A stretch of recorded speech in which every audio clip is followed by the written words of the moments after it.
안녕하세요. 작은 제조회사를 운영하고 있는 여성입니다.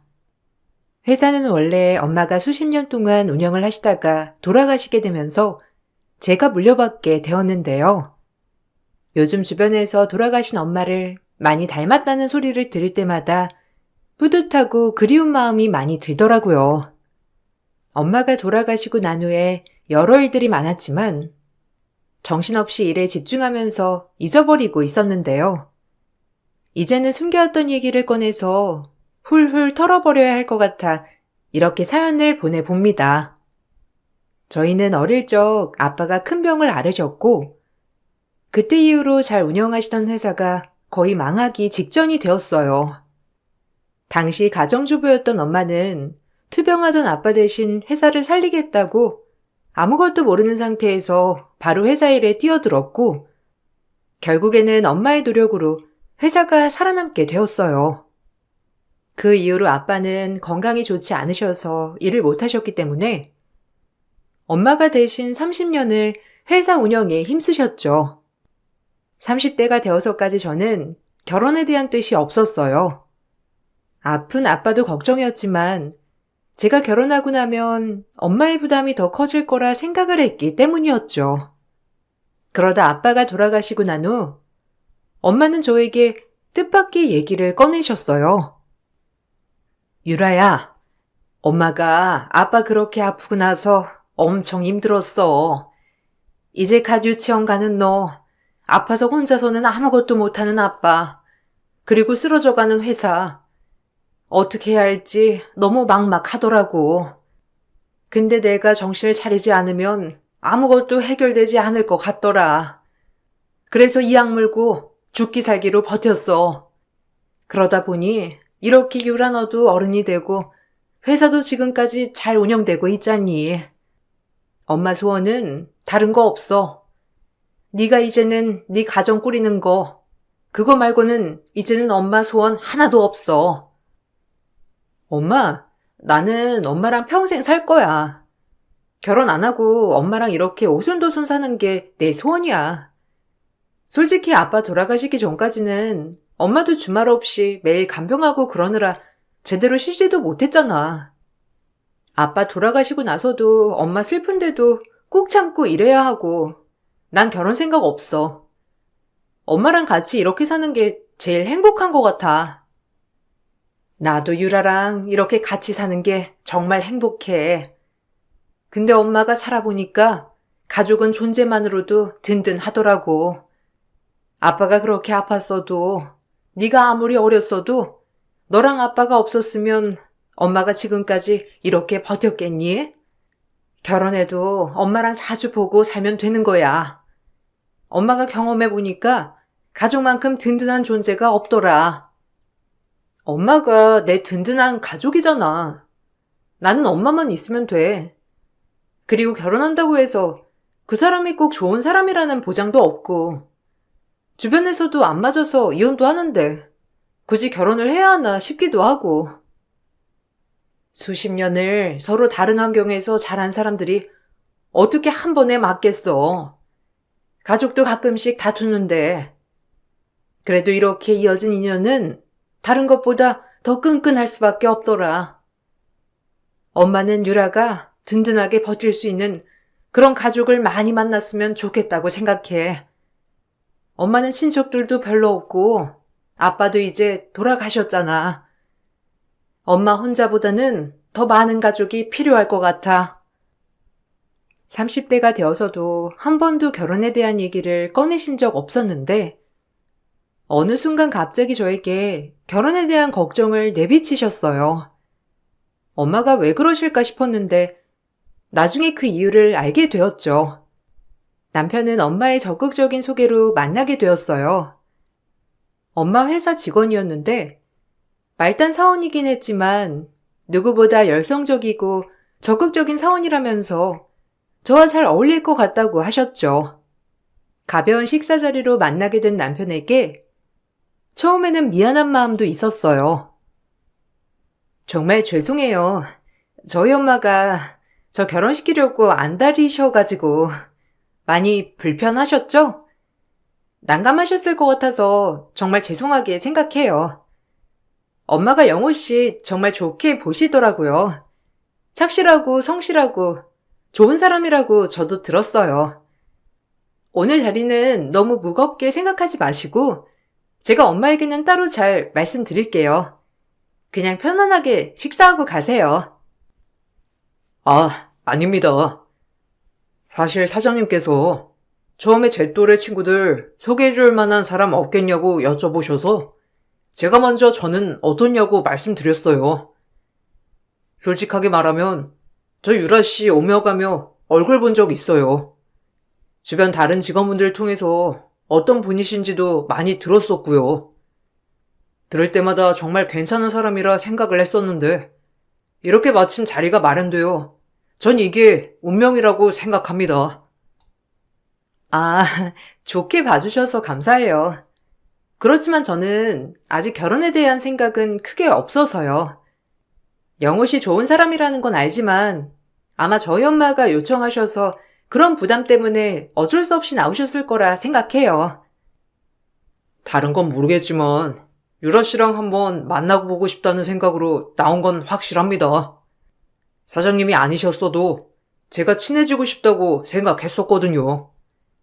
사실 제가 마음에 없었다면 제 지인들한테 한번 물어봤겠죠. 그런데 사장님이 바로 저에게 물어본 순간 이게 기회구나 생각을 했어요. 유라 씨랑 이렇게 소소한 대화 나눌 수 있는 기회요. 이렇게 된 건 저도 인연이라고 생각하는데 유라 씨는 아닌가요? 남편은 소탈하면서도 시원시원한 사람이었어요. 처음엔 저는 결혼에 대한 생각이 없었는데 남편과 친해지면서 그 생각이 바뀌기 시작했어요. 남편은 매일같이 제 안부를 물었고 친구로라도 지내길 바랬어요. 보통 사장님 딸이라고 하면 부담을 갖거나 아니면 환심을 사려고 비싼 선물을 해주려고 할 텐데 남편은 소소한 행복을 주려고 노력했죠. 스치듯 지나가며 했던 말도 놓치지 않고 꼼꼼하게 챙겨줬고 그렇게 저는 남편에게 순식간에 마음이 열렸어요. 우리는 불같은 연애를 했고 6개월 만에 결혼을 결심했어요.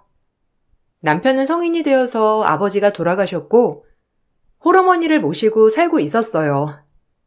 그래서 처음엔 걱정이 컸었는데 처음 만난 시모는 누구보다 따뜻한 사람이셨죠. 우리 영호가 어떤 사람을 만날지 정말 궁금했는데 이렇게 참하고 아리따운 사람을 만날 거라고는 꿈에도 생각을 못했네. 우리 잘 지내보자. 영호가 아마 엄마 혼자라 걱정이 많을 거야.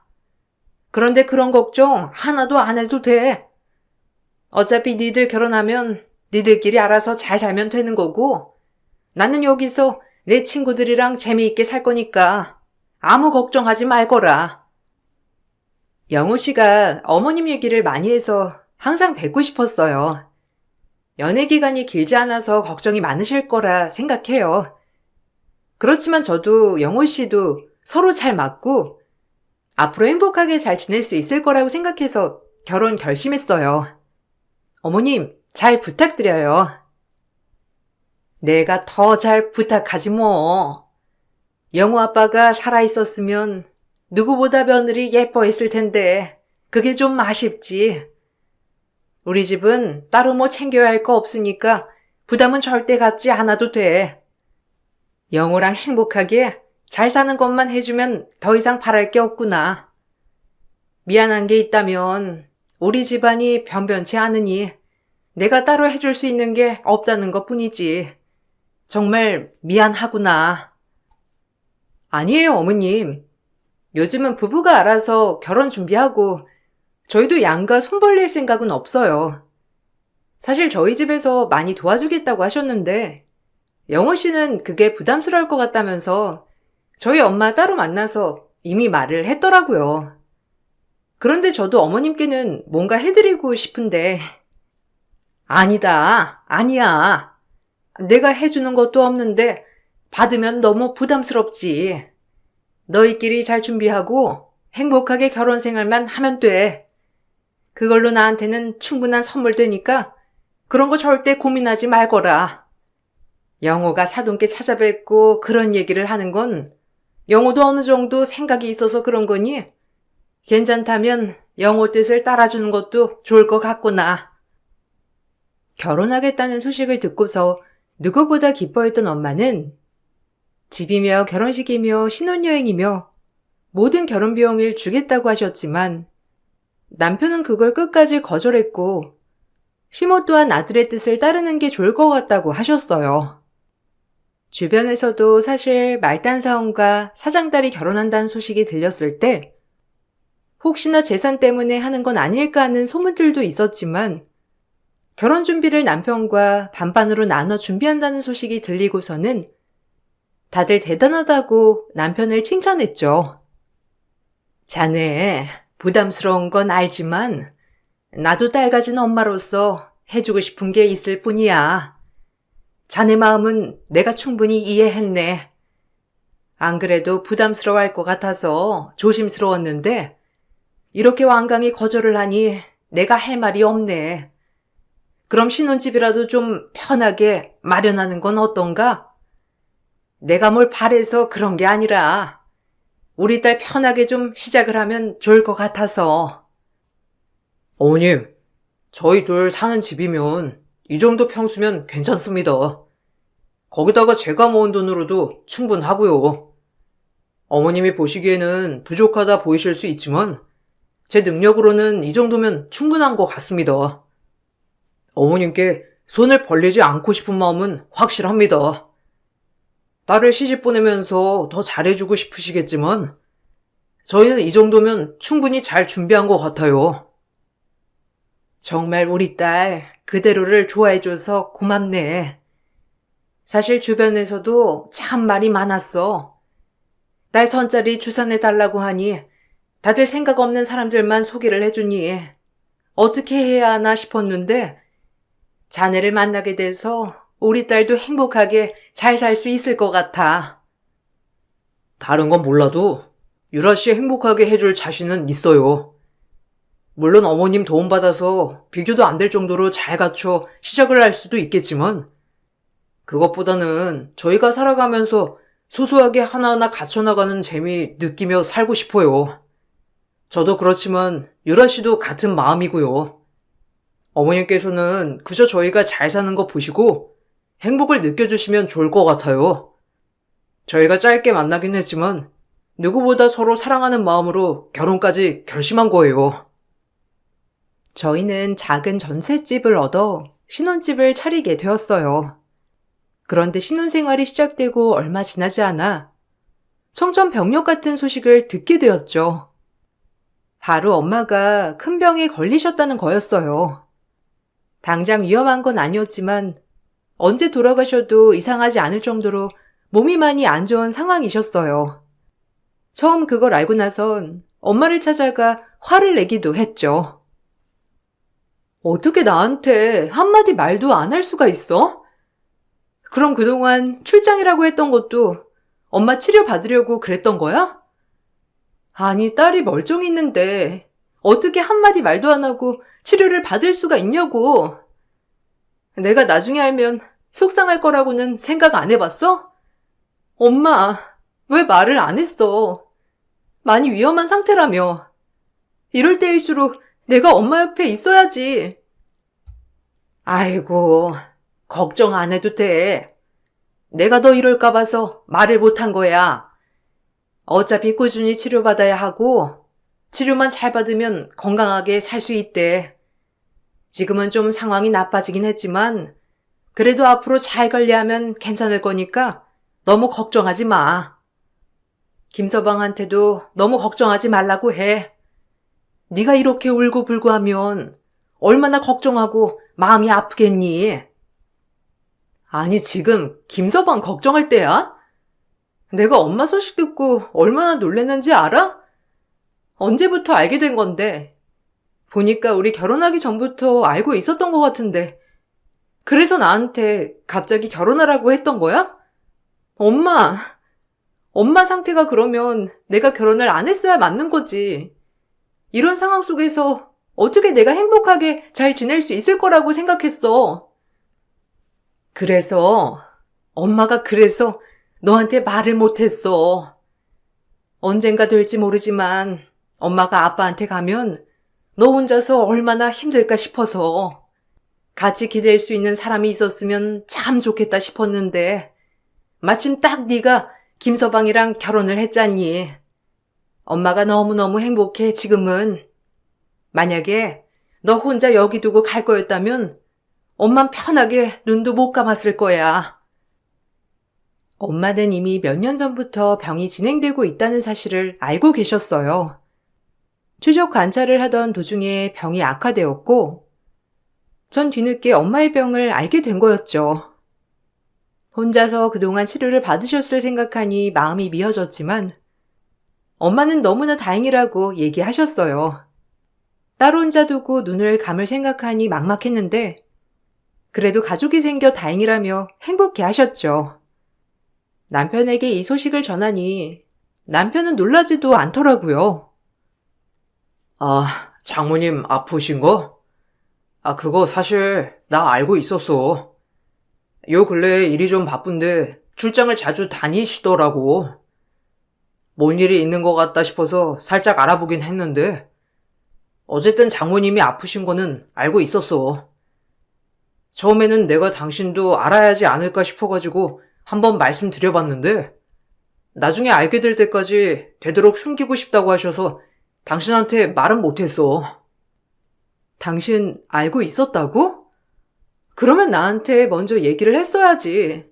어떻게 아무런 말도 안 해줘. 엄마가 혼자 치료받으러 다니느라 얼마나 힘들었겠어. 아무리 엄마 부탁이라고 해도 나한테 슬쩍 말해줄 수 있는 거잖아. 내가 얼마나 놀랐는데. 당신이 힘들까봐 그러신 거야. 지금도 봐.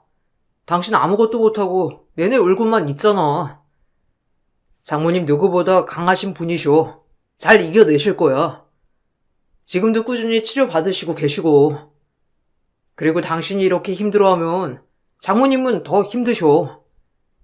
이제 준비해야 한다는 건 알고 있지? 다시 재발하셨대. 당신도 마음 단단히 잡아. 엄마의 상황은 많이 좋지 않았어요. 몇 년 동안 추적 관찰하면서 치료를 꾸준히 받으셨지만 재발하셨고 위치도 좋지 않아 심각한 상황이었죠. 그래도 그때까진 삶의 희망을 놓지 않으셨어요.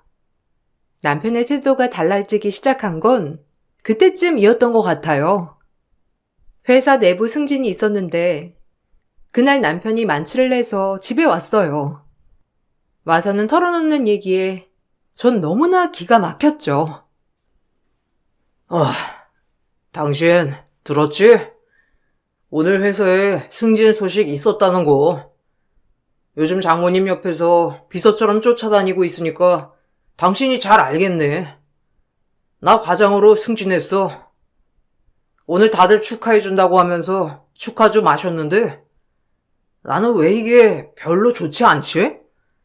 장모님, 참 사람 시험에 여러 번 들게 하시는 재주가 있으셔. 그렇지? 그게 무슨 소리야? 당신 이번에 과장되면 다른 사람들보다 빨리 된 거지 뭐. 엄마가 그래도 당신 신경 많이 써준 것 같았는데 아니야? 직원들도 이렇게 빨리 승진할 거라고 생각 못했다면서 그래도 사이니까 좀 빨리 하는가 보다 생각하는 것 같다고 했잖아. 그렇지.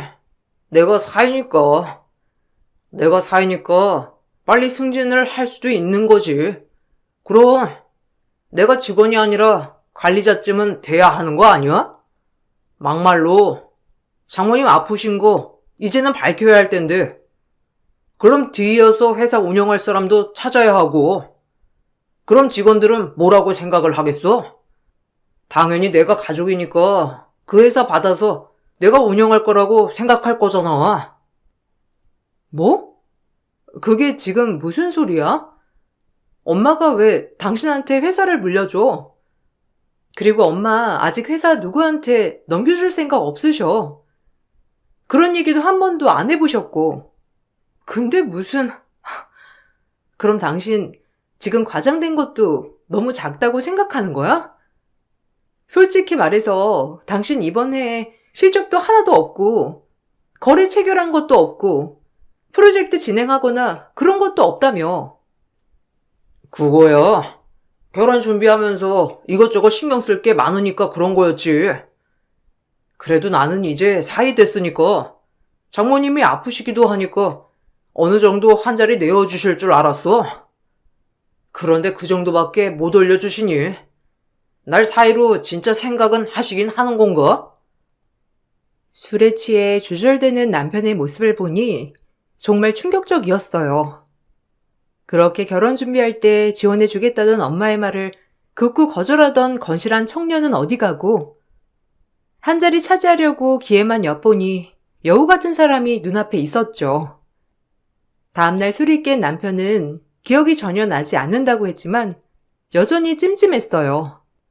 그날 심어도 저에게 전화가 왔어요. 아가, 잘 지내고 있는 거니?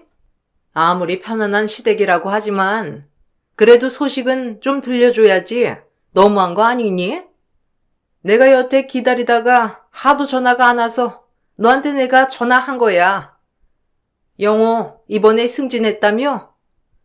나는 그래도 사돈이 생각을 좀 하셔가지고 한 자리 줄 알았는데 과장 달았더라. 참, 해도 너무하신다 정말. 네? 그게 무슨... 어머님, 영호 씨 이번에 승진 많이 한 거예요. 자리 하나 건너뛰고 바로 가장 난 거라서 주변에서도 다들 놀라고 있어요. 다른 직원 중에서 성과 많이 냈던 직원도 있었거든요. 다들 그분만 승진할 거라고 생각했는데 그래도 엄마가 영호 씨 많이 생각을 해주셔가지고. 생각? 아니, 사이를 생각한다는 장모가 겨우 그 정도만 올려준다니? 아무리 그래도 그래, 사실대로 말하면 네 엄마 아픈 거 나 알고 있어. 영호가 이제 얼마 안 남았다고 하시던데 그럼 회사 운영은 누가 할 거니? 아무리 그래도 회사 일 잘하는 애가 해야지. 네가 갑자기 들어가서 할 건 아니잖아. 지금부터 그럼 어느 정도 올려놓고 사이한테 넘겨줄 생각 해야 하는 거 아니니? 누구한테 넘겨준다는 말이세요? 설마 어머님, 남편이 지금 회사 당연히 넘겨받을 거라고 생각하시는 건 아니죠? 어머님, 그건 좀 아닌 것 같아요. 저희 회사 20년 넘게 근무하신 분들도 계시고 이사님도 계시고요. 그런 거 다 생각해서 엄마가 잘 꾸려나갈 사람으로 선택하는 거지. 솔직히 이번 승진도 엄마가 가족이니까 신경 써서 해주신 거예요. 당연히 엄마 회사를 넘겨받을 거라 생각하는 시모와 남편을 보면서 결혼 전에 알던 사람들이 맞나 싶을 정도로 혼란스러웠어요. 점점 더 혼란스러운 일들은 계속해 생겨났죠. 엄마 회사에 20년 동안 근무하신 직원분한테 어느 날 갑자기 연락이 왔어요. 유라야, 잘 지내지? 안 그래도 한번 전화를 해야지 했는데 오늘 틈이 나서 이렇게 전화하게 됐어. 사실 사장님 얘기라 내가 급하게 너한테 뭐 좀 물어봐야 할 것 같아서 전화했는데 혹시 우리 회사 유란이 남편한테 넘긴다는 소문이 있던데 그게 사실이니? 아니 내가 다른 걸로 말하는 게 아니라 거래처에서 이 소문이 돌아서 지금 난리야. 네? 아니요. 그런 얘기는 저도 안 들어봤고 엄마도 그럴 생각이 있는 것 같지는 않은데 그게 무슨 소리예요? 누가 그런 허무맹랑한 소리를... 아니에요. 엄마한테 직접 전화하셔가지고 물어보셔도 될 것 같아요. 엄마도 들으시면 황당해 하실 것 같은데. 아, 그게 나도 사장님 아프신 건 알고 있거든. 사장님이 그래도 그것까지 책임지고 정리하고 싶어 하셔서 다들 그냥 쉬쉬하는 분위기야. 근데 아무도 밖에 그런 얘기를 안 하고 다녔는데 자꾸 사장님이 아프다는 거 거리초에 말하고 다니는 거 같더라고. 내가 알아보니까 유란이 남편인 것 같아서. 술자리에서 종종 자기가 회사 받을 거라고 얘기하고 다닌다던데. 사장님이 아시면 안 될 것 같아서 너한테 먼저 얘기하는 거야. 직원이 전한 얘기는 가히 충격적이었고, 이 사건으로 전 남편과 크게 다퉜죠. 남편은 그저 농담으로 한 얘기일 뿐이라면서 대수롭지 않게 말을 했지만, 어떻게 뒤에서 그런 소리를 하고 다닌 건지 전 소름이 돋더라고요. 그렇다고 이 얘기를 엄마에게 할 수는 없었어요. 그렇게 결혼을 기뻐하셨는데 사이가 뒤로 딴 생각을 품고 다닌다고 하면 얼마나 충격일까 싶었죠. 그런데 남편의 이런 행동은 멈추지 않았고 결국 거래처에서 엄마에게 물어보게 되면서 엄마의 귀에도 들어가게 되었어요. 엄마는 저에게 사실을 확인했고 전 그동안 얘기를 들려드렸죠. 가만히 듣던 엄마는 엄마가 알아서 정리하겠다는 말만 하시고선 그 뒤로 어떠한 관련된 얘기는 다시 꺼내시지는 않으셨어요. 대신 회사에 본인이 아프다는 얘기를 꺼내게 되었고 남편은 이사로 승진을 하게 되었죠. 여보, 이거 봐. 장모님도 다 생각이 있으셨다니까. 내가 좀 마음이 급하긴 했지. 근데 차라리 장모님 아프신 거 이렇게 밝히는 게 맞는 것 같아. 솔직히 거래처에서는 얼마나 불안하겠어. 언제 돌아가실지도 모르고. 계약은 해야 하는데 장모님 아프신 거 말은 못하지. 나도 나름 답답했다고. 어쨌든 이사 자리 올라가니까 나도 이제는 회사에 책임지고 일해야겠지. 당신, 엄마가 당신 믿고서 이사 자리 준 거 알고 있지? 솔직히 당신이 술자리에서 이런저런 얘기 꺼내면서 엄마 아프다는 거 주변에 알렸을 때 나 정말 많이 실망했어. 근데 엄마는 그게 거래처 생각해서 한 말일 거라고 믿으시더라고. 그만큼 엄마가 당신 많이 믿고 있어. 그러니까 당신 엄마 많이 도와드려. 알았지? 그럼 나만큼 장모님 생각하는 사람이 어디 있다고 그래. 장모님 잘 결정하신 거야. 사실 다른 직원들도 사장님 사이가 자기들이랑 같은 자리에 있다는 게 얼마나 불편했겠어. 차라리 이렇게 내가 관리자로 있는 게 그 사람들도 편하지. 어쨌든 내가 알아서 회사에 신경 써볼게. 남편은 이사 자리에 올라가고 나서 정말 회사 일에 열중하는 듯 했어요. 그런데 이상하게 이사로 승진하고 나서는 아예 엄마를 신경 쓰지 않더라고요. 그전에는 엄마 몸에 좋다는 건 죄다 찾아서 갖다 줬는데 이사가 되고 나니 병원에 입원을 해도 찾아가지 않았죠. 여보, 요즘 일이 그렇게 바빠? 전에는 그래도 엄마 입원했다고 하면 한 번씩 가더니만 요즘은 아예 통 찾아가지 않는 것 같아서 이번 주말에 당신 시간 되면 엄마랑 근교에 좀 갔다 오자. 바람 좀 쐬고 싶으시대. 나랑 엄마랑 둘이 가는 것보다 그래도 오랜만에 사이랑 같이 가면 좋아하시지 않을까 싶어서. 요즘 나 혼자 가니까 엄마가 당신이랑 싸웠나 싶어서 걱정하시더라고. 아, 나 바쁜데. 주말에 중요한 거래처 미팅 있어서 못 가. 알지? 나 어머님 아프시고 나서 내가 회사 일 거의 다 하는 거.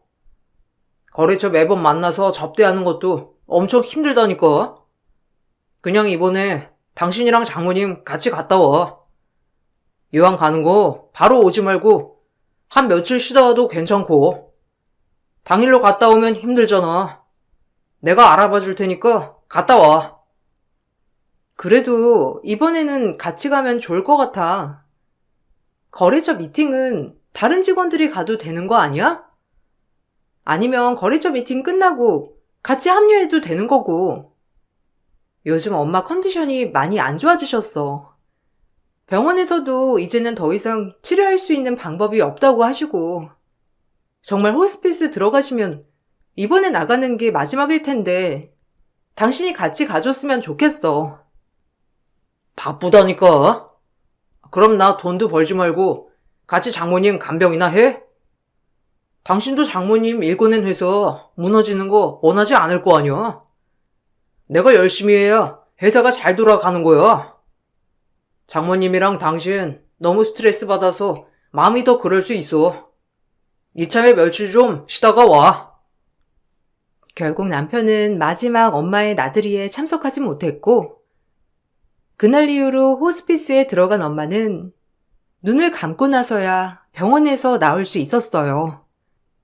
큰 상실감에 빠져있던 그때 우리 엄마 장례식 유가족 휴게실에서 누군가 웃는 소리가 들리더라고요. 자세히 들어보니 남편과 시모가 웃으며 대화를 하고 있었어요. 아유, 그 놓친네. 죽을 때까지 끝까지 버티는 거 봤지? 엄마, 내가 말했잖아. 그 놓친네 눈치 없다고. 지 딸 혼자 될까봐 전전긍긍. 사익감 알아볼 때부터 내가 이거 된다고 했잖아. 그래도 한 1년이면 끝날 줄 알았는데 벌써 2년이나 비 맞춰주느라 내가 얼마나 힘들었는데. 어쨌든 이제 상속만 잘 해결되면 될 것 같아. 너 끝까지 안심하면 안 되는 거 알지? 나중에 네 와이프가 딴소리하면 어떻게 하려고. 어떻게든 잘 구슬려가지고 회사 운영이라도 너한테 맡기게 해야 돼. 그 회사만 받아도 얼마니? 하여튼 우리 아들 똑똑해 정말. 그나저나 네 장모 숨겨놓은 재산도 많을 텐데 그건 어떻게 할는지 모르겠네. 아직 결혼 생활은 짧으니까 그거 나누기는 좀 힘들겠지? 아이, 그렇지. 2년이면 좀 힘들고. 내가 틈 보다가 회사 좀 어렵다고 하고 그 돈 가지고 와야지. 그렇다고 마음에도 없는 여자랑 10년 넘게 살부대 끼면서 살기는 싫고 어떻게든 빼돌려 봐야지 뭐. 엄마, 조금만 참아. 내가 엄마 고생 안 하게 해줄 테니까. 회사만 받아도 거의 다 끝난 거야. 지금 뭐 하는 거야? 뭐? 당신 나랑 결혼한 이유가 회사 때문이었어? 우리 엄마 아픈 거 진작에 알고 그 회사 어떻게든 받으려고 지금껏 속여왔던 거야, 뭐야? 지금 뭐 하자는 거야? 아이고, 아유, 우리 며느리가 정신을 이렇게 놓아버렸구나. 엄마가 돌아가시니까 많이 힘들지? 그래, 내가 다 이해한다. 얼마나 힘들면 하지 않은 말을 했다고 하겠니? 아가, 가서 눈이라도 좀 붙이고 있거라. 우리가 오시는 분들 잘 보실 테니까 조금만 쉬고 있어. 네가 잘못 들은 거야. 잠깐 당황하던 시모와 남편은 제가 잘못 들은 거라며 서둘러 수습하려고 했죠. 그때 벤치에서 내린 정장 입은 남자가 다가와 내 인생 최고의 복수를 했어요. 남편에게 다가가더니 쓱 하고 서류 봉투를 내밀었죠. 봉투를 받은 남편은 바로 서류를 꺼내봤고 거기엔 형사 고발장이 들어 있었어요. 당황해하는 남편의 손에서 서류를 빼서 들고 보니 남편은 민사로 변제금 청구와 혼인 빙자 사기로 형사 고발장을 받았던 거였어요. 알고 봤더니 남편은 저와 결혼하기 전까지 사실혼 관계였던 여자가 있었던 모양이더라고요. 이미 시모한테도 인사까지 하고 결혼 준비를 하고 있었던 찰나에 저와 만나게 된 거였죠. 땡전 한 푼 없이 거지였던 남편은 사실혼 관계였던 그 여자에게 금전적으로 힘들다고 거짓말을 하면서 자금을 지원받았고 그 돈으로 저희 신혼집 전세자금을 냈던 거였어요. 그 후 결혼식을 하고 난 후에 일방적으로 헤어짐을 고했던 거죠. 지역이 다른 장거리 연애였던 여자는 처음엔 남편이 힘들어 잠수를 탄 거라 생각하고 기다렸지만 도저히 소식이 들리지 않아 알아보던 중에 결혼을 했다는 사실을 알게 된 거였어요. 정장 입은 남자는 그 여자의 변호사였고 저에게 연락처를 주고 떠났어요. 그 뒤 그 여자에게 그동안 양다리를 거치고 있었다는 증거들을 모두 받았습니다. 그 후 저에게 남편 뒷조사를 해봐야 할 거란 조언도 해줬고, 그렇게 전 남편 뒷조사를 시작했어요. 이사가 된 후로 남편은 회사 공금을 마구 쓴 내역이 존재했죠. 남편에게 따져 물으니 회사 업무 때문에 쓴 거라 해명하더라고요. 내가 다른 데 썼겠어? 회사 운영해야 하니까 거래처 접대도 해야 하고 그러다 보면 술도 마시고 그럴 수도 있는 거지. 이런 거 하나하나 다 당신한테 해명할 필요는 없는 것 같은데. 당신이 사장도 아니고 회사 내부에서 해야 할 일을 왜 뒤에서 이렇게 알아본 건데? 당신 지금 너무 예민해. 내가 말했잖아. 형사고발 들어온 거 그거 스토커 짓이라고. 예전에 나랑 잠깐 연애했던 앤데 내가 헤어지자고 하니까 그거 못 받아들여서 이러는 거야. 스토커? 당신은 스토커랑 모텔도 다니고 호텔도 다니고 그러는가 보다? 어떤 사람이 스토커랑 잠을 자니? 그리고 회사 내부에서 해야 할 일이라고 했지? 그래서 내가 물어보는 거야. 내가 당신 회사 사장이거든.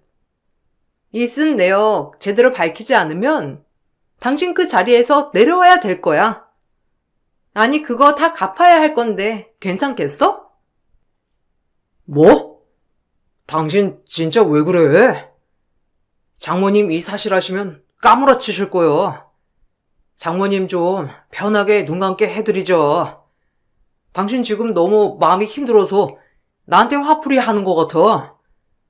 이거 사실 아니야. 아직 제대로 밝혀진 것도 없는데 다른 사람이 하는 말만 믿고 남편이 하는 말은 전혀 안 믿을 거야? 장모님이 당신 곁에서 꿋꿋이 지켜달라고 나한테 당부하셨는데? 그 당부 이미 끝났어. 엄마가 남겨둔 유언장 있거든? 궁금하거든. 그거 보내줄게. 당신이 그 믿음 다 끊어버렸으니까. 사랑하지도 않는 여자랑 살 필요 없겠지. 우리 이혼해. 조사를 해보니 남편은 자신이 사장이 될 거라며 거래처에 얘기를 하고 말도 안 되는 조건으로 계약을 여러 건 체결하기도 했더라고요. 엄마가 투병을 하는 사이에 대신 업무를 수행하면서 엄청난 일을 저질렀던 거죠. 아픈 와중에 엄마는 이런 사실을 알게 되셨고 마지막으로 남기신 유언장에 사장 지분을 저에게 넘겨준다고 하셨어요. 전 모든 증거를 가지고 남편을 심판했습니다. 회사 측 손해는 남편에게 손해배상 청구를 했고 당연히 이혼 소송을 했어요. 남편은 사실혼 관계였던 여자에게도 저에게도 손해배상을 해야 했죠. 그렇게 전 남편과 이혼을 했습니다.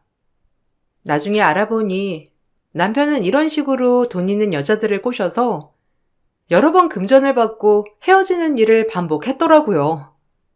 그 피해자들이 뒤늦게 민사소송을 시작한다고 하는데 그동안 업보를 이렇게 벌로서 받는구나 싶네요. 한동안 속이 많이 시끄러웠는데 요즘은 전보다 편안해졌어요.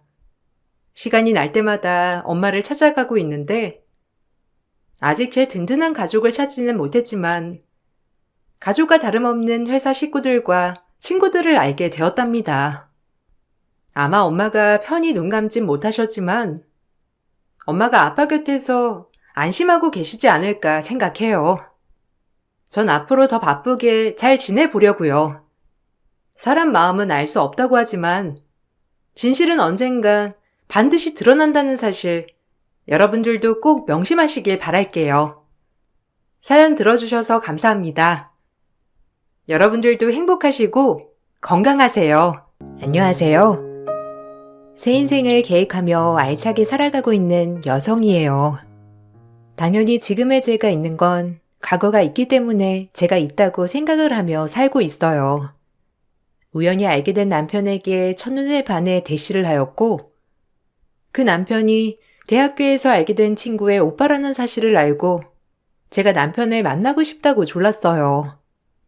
그렇게 친구도 너무나도 좋아하며 저를 본인의 오빠에게 소개를 시켜주게 되었고 저와 신우의 적극적인 소개팅에 남편을 만나게 되었습니다. 조금 사치스럽다고 생각했던 친구와는 반대로 남편은 건실하고 착실한 청년이었어요. 남편이 너무 절제력이 강하고 책임감 있는 모습을 보였기에 어린 나이지만 결혼을 결심했고 그리하여 저희는 부부가 되었답니다.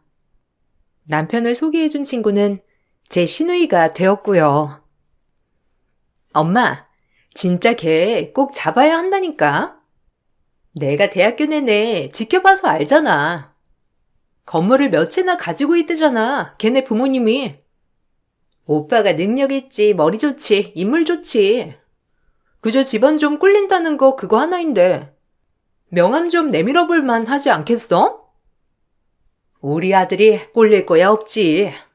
그래, 한번 주선해봐라. 우리 집이 좀 어렵다는 거 말고는 괜찮은 집안이지. 안 그래? 그리고 걔가 대호를 죽자 사자 쫓아다닌다며. 그럼 아주 잘된 일이지. 외동딸인데 건물주 딸이야? 아유, 잘됐다 정말. 걔만 잡으면 이제 오빠도 고생 끝이야. 외동딸에 아마 애도 착해서는 우리 집에 엄청 헌신할 거라니까. 오빠는 그런 여자 만나야 해. 괜히 잘나고 똑똑한 여자 만나서 우리까지 깡그리 무시하는 여자 말고 순박하고 돈 많은 여자 말이야. 그렇고 말고.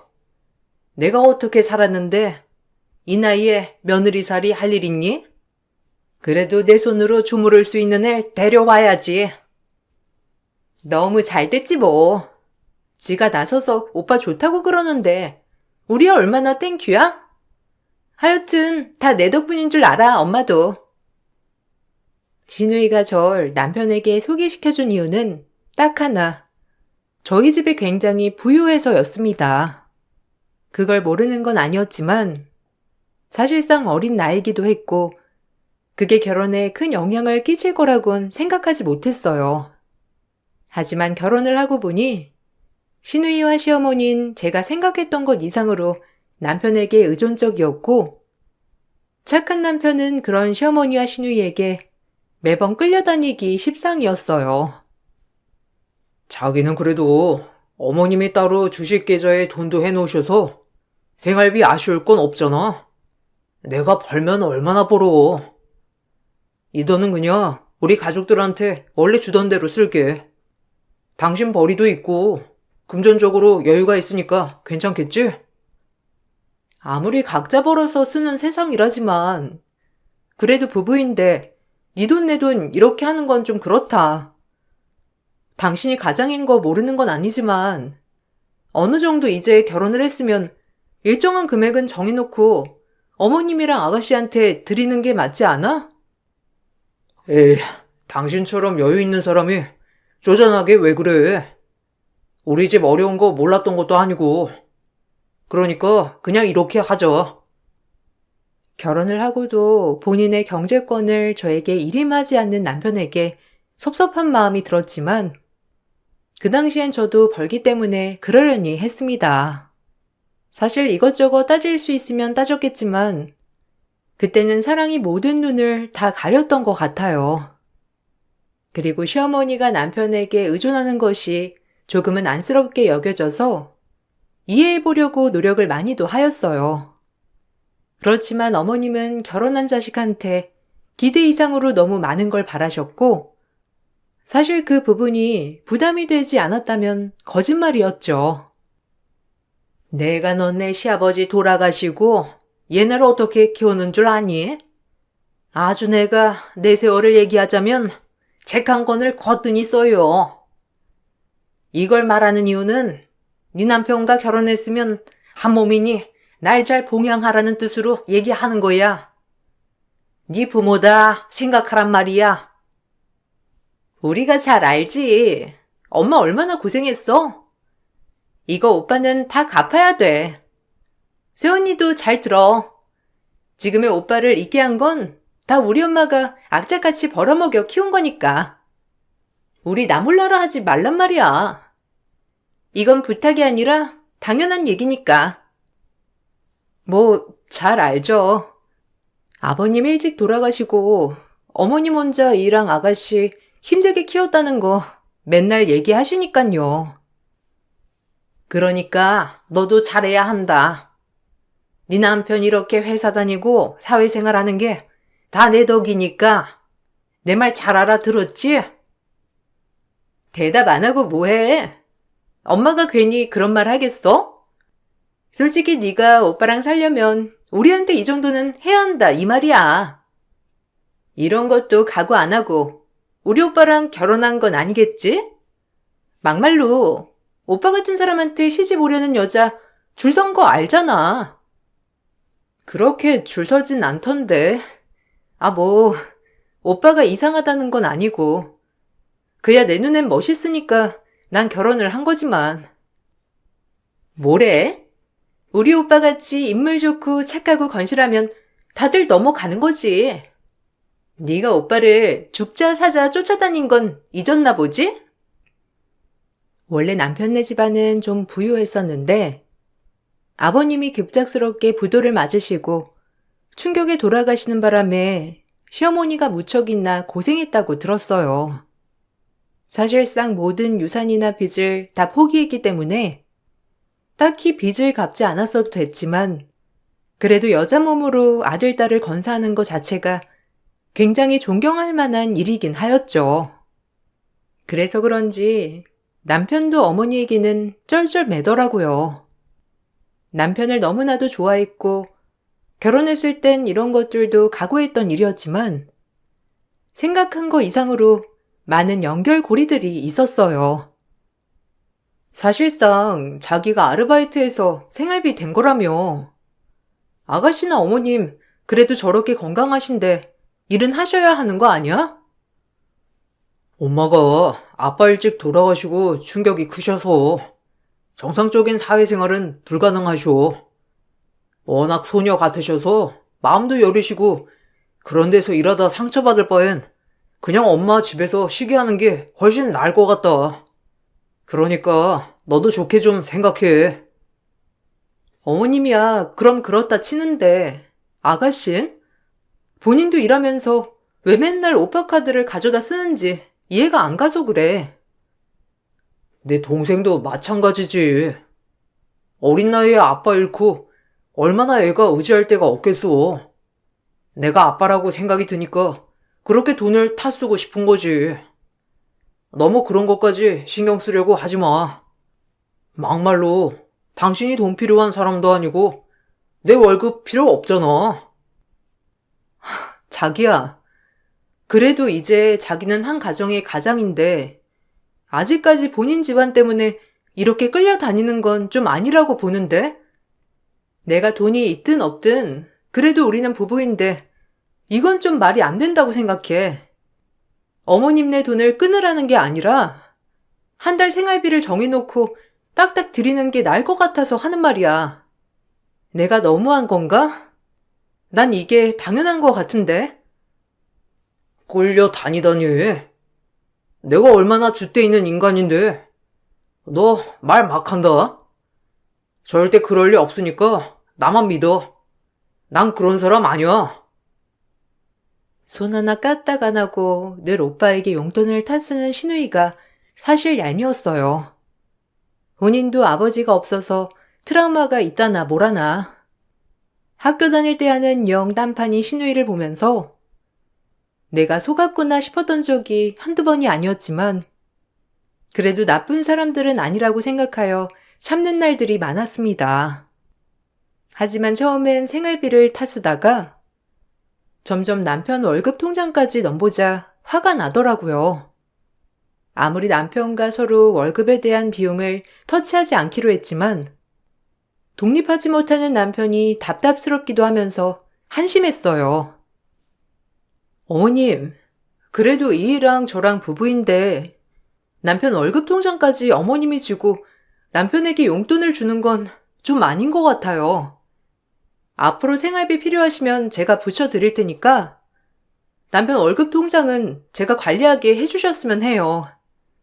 결혼을 했으니 당연한 거예요. 아니, 너 웃긴다.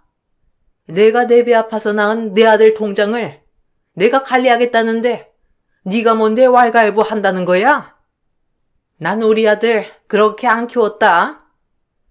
내 품에서 떠났어도 날 건사해야 하는 건 당연한 순리고 이치야. 그게 싫으면 이혼해야지. 엄마 말이 맞아. 너 진짜 웃긴다. 학교 다닐 땐 그렇게 착한 척을 하더니 이제 오빠랑 결혼했다고 본색을 드러내는 거야? 너무 속상한 마음에 월급 통장을 제가 관리하겠다고 나서자 신우이와 시어머니는 난리가 났습니다. 그리고 오히려 저에게 화를 내며 이게 싫으면 이혼을 해야 한다고 엄포를 놓더라고요. 사실상 어이도 없고 화가 나서 저도 그땐 이성을 잃었어요. 너라니? 나도 그럼 막말할까? 너야말로 본색 드러내는 건 아니고? 그렇게 니네 오빠 소개해주려고 할 땐 나한테 별 알랑방구 다 끼더니 이제 내가 네 새언니 되니까 모든 게 끝난 것 같아? 너야말로 얌통머리 없는 짓 좀 하지 마. 누굴 바보로 하나? 엄마, 얘 말하는 거 들었지? 이게 어디서 신우 이야기를 개떡으로 알아? 너 같은 건 오늘 정신개조 좀 시켜야 돼. 정신개조 같은 소리 하네. 너네 오빠한테 매일 타 쓰는 돈이랑 가끔씩 돈 없다고 어머님이랑 네가 나한테 뜯어가는 돈만 해도 얼만 줄 아니? 솔직히 사지 멀쩡해서 왜 자꾸 우리한테 기대려고 하는 거야? 어머님은 그렇다 치지만 너 말이야 너. 뭐? 너 지금 그거 뭐야? 나 정말 무시하는 말투 아니니? 그리고 우리 오빠가 우리 집 생활비 되겠다는데 네가 왜 나서? 그리고 좀 잘 사는 새언니 뒀으면 너도 우리한테 희생하는 게 맞는 거 아니야? 그깟 거 얼마나 준다고 유세야?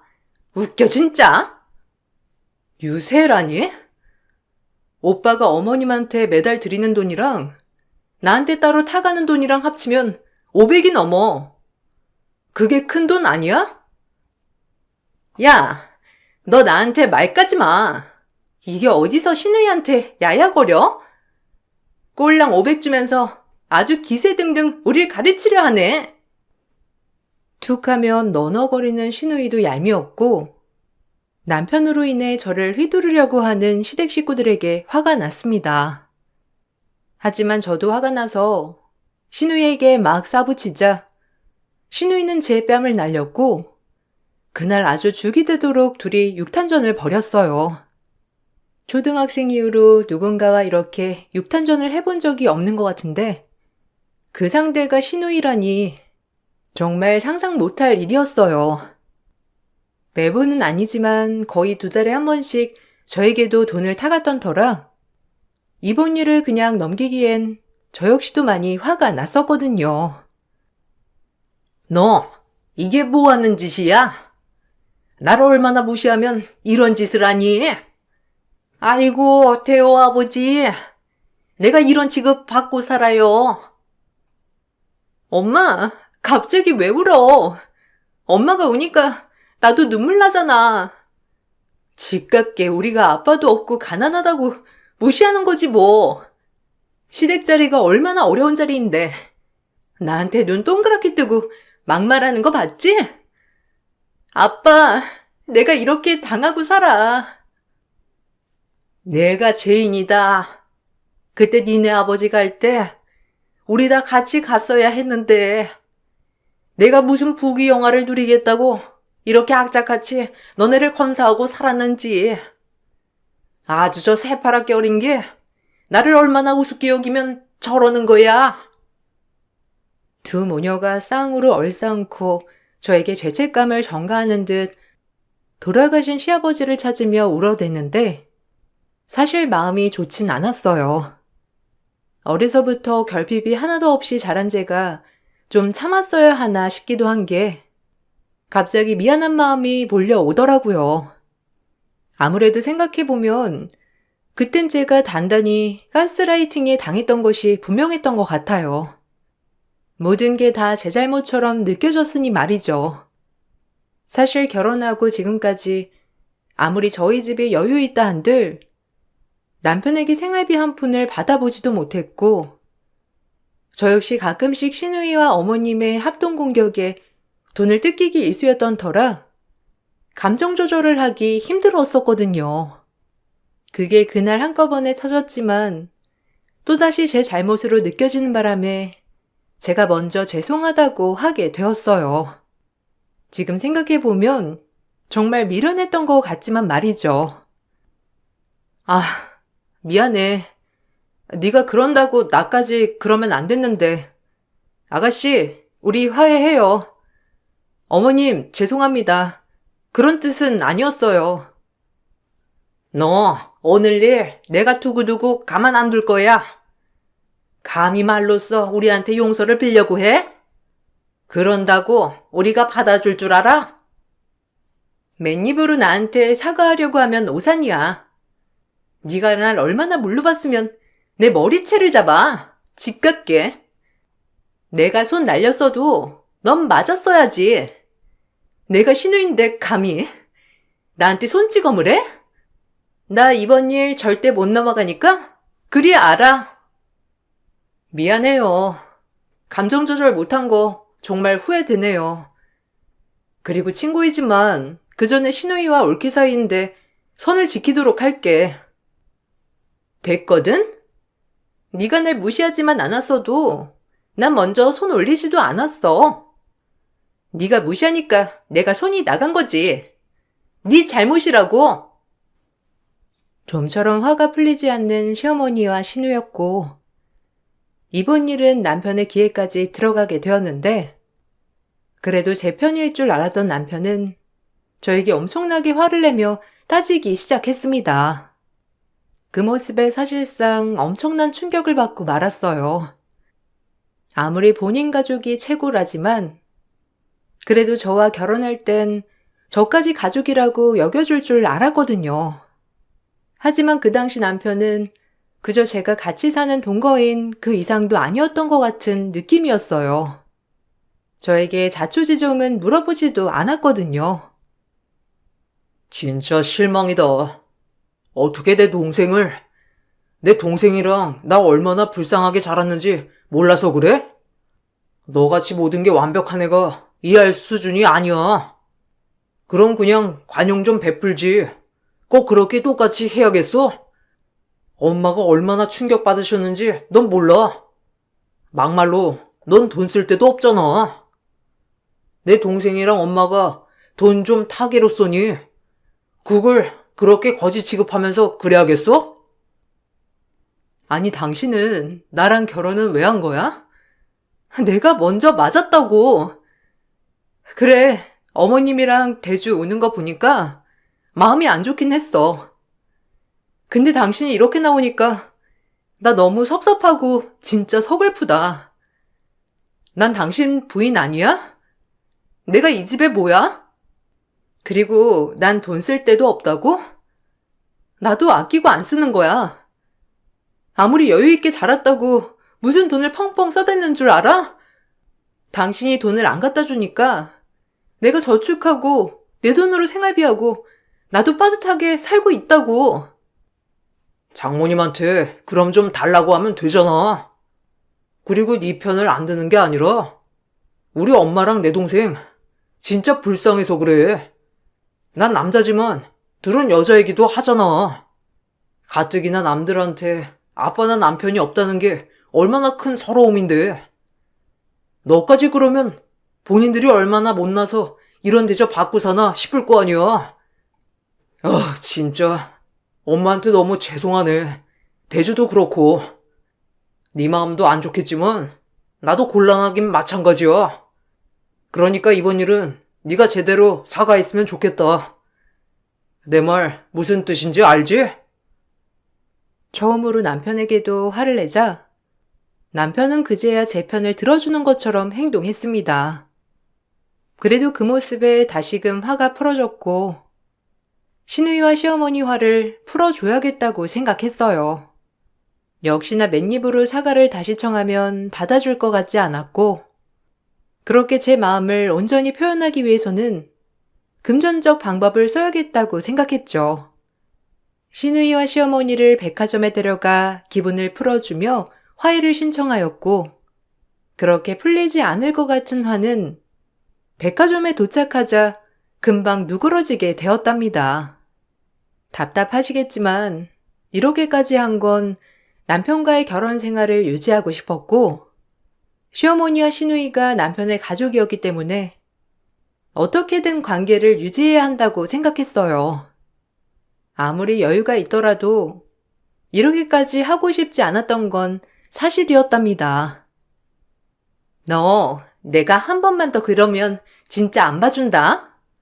그래도 오빠 와이프니까 내가 참고 넘기는 거야. 어디 시누이 머리채를 잡니?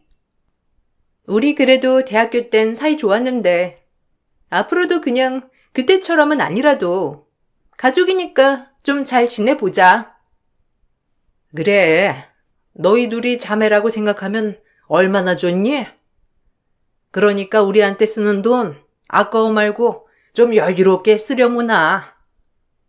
아, 네. 뭐 제가 아가씨 머리 잡은 건 진짜 죄송한 일이고 어머님한테도 그런 모습 보여드려서 정말 죄송했어요. 저도 이제 최대한 아가씨를 제 동생이다 생각하고 잘 지내도록 노력할 거니까 두 분 다 마음 풀어주세요. 아셨죠? 그래서 말인데 너 지난번에 사돈어른이 사준 네 구두 나 주면 안 돼? 사실 너 구두 잘 안 신기도 하잖아. 그래, 좀 줘라. 자매 같은 사이인데 뭐 어떠니? 원래 형제들은 이렇게 나눠 쓰기도 하고 돌려 쓰기도 하는 게 형제야. 솔직히 너한텐 안 어울리더라.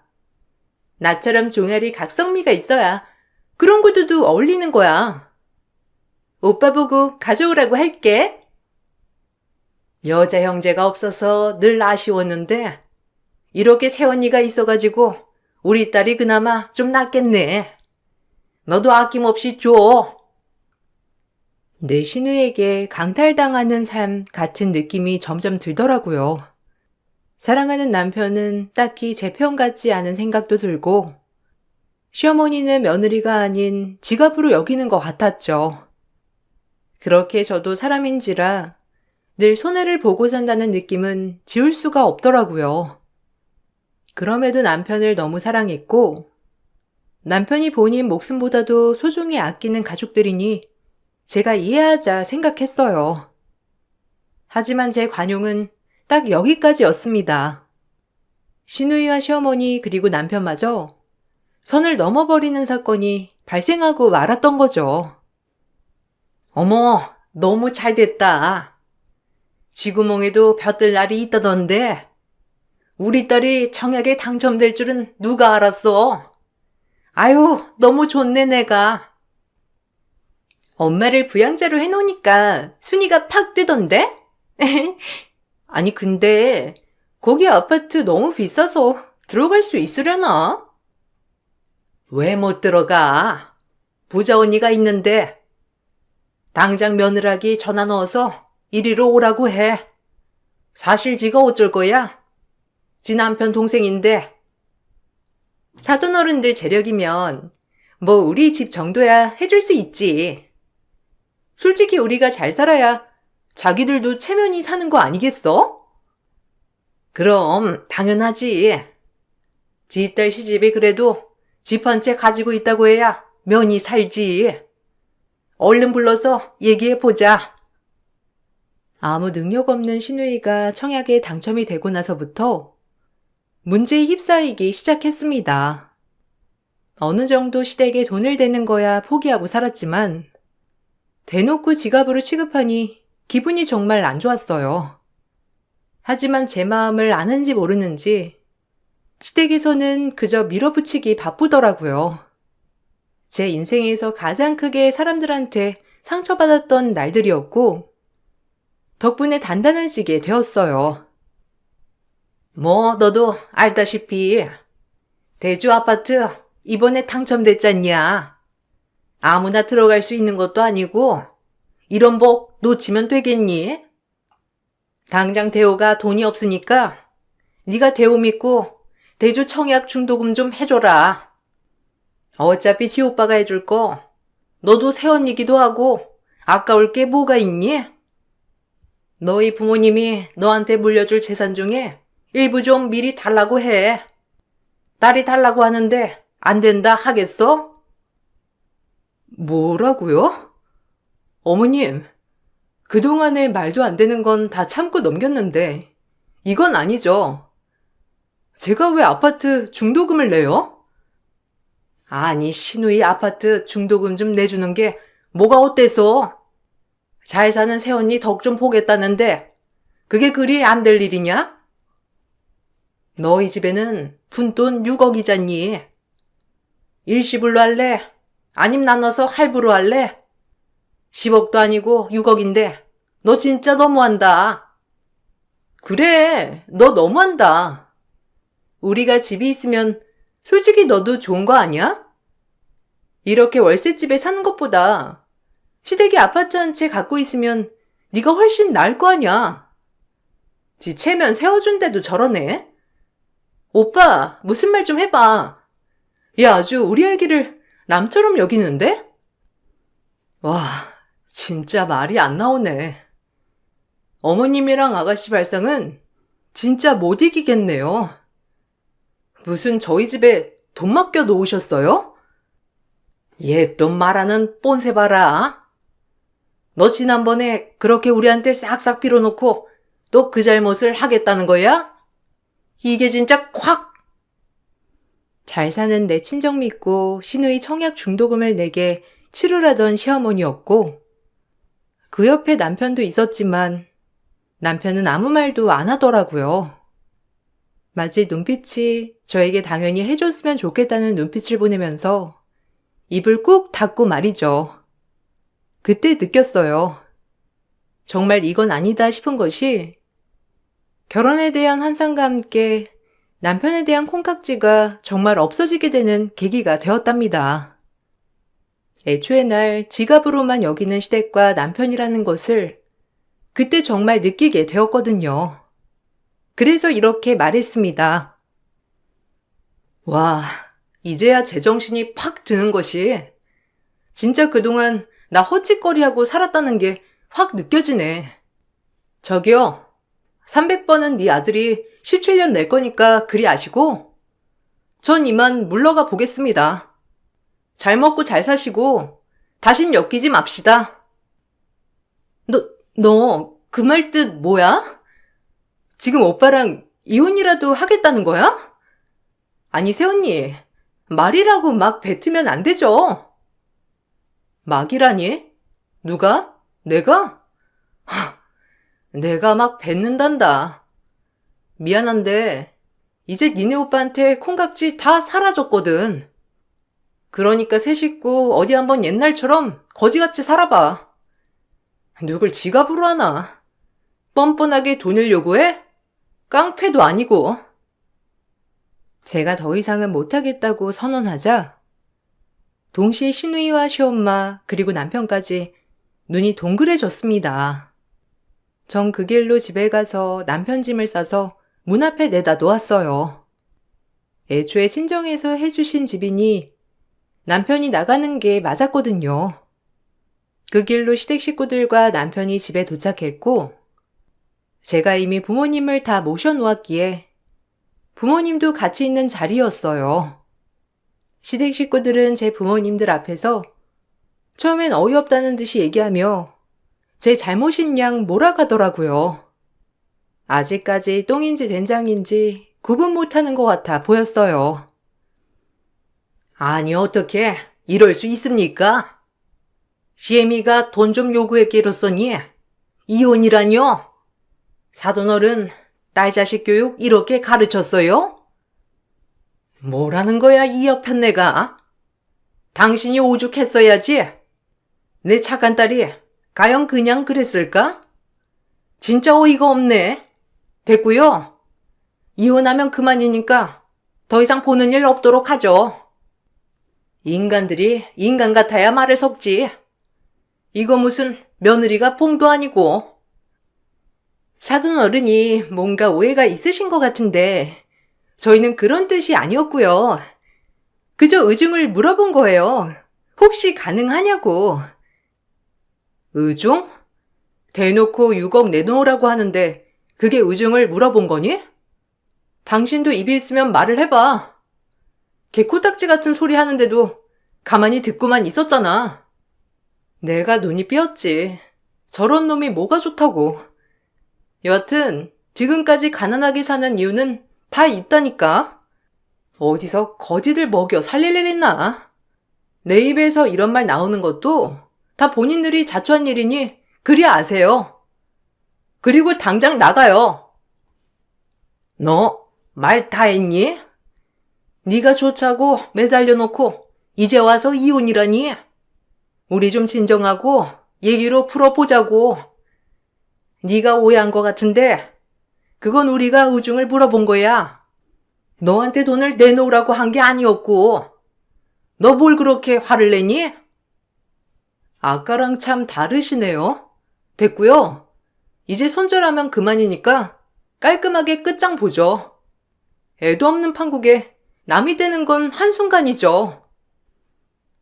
더 이상 제가 말이 통할 것 같지도 않고 이혼장을 이미 던져버리니 이제 본인들 잘못이 무엇인지 눈물로 사죄하기 시작했어요. 애초에 이럴 것을 왜 그렇게 호구로 여겼나 잠시 생각이 들었지만 이런 사람들을 알아보지 못하고 호랑이 굴에 제 발로 들어간 제 잘못이 있다고도 생각을 했습니다. 그리고 늘 곱게만 살아오던 제가 인생 공부 톡톡히 하는 계기가 되더라고요. 우리가 욕심이 과하긴 했지? 미안해. 아니 그렇다고 네가 오빠랑 헤어지는 게 말이 되냐고.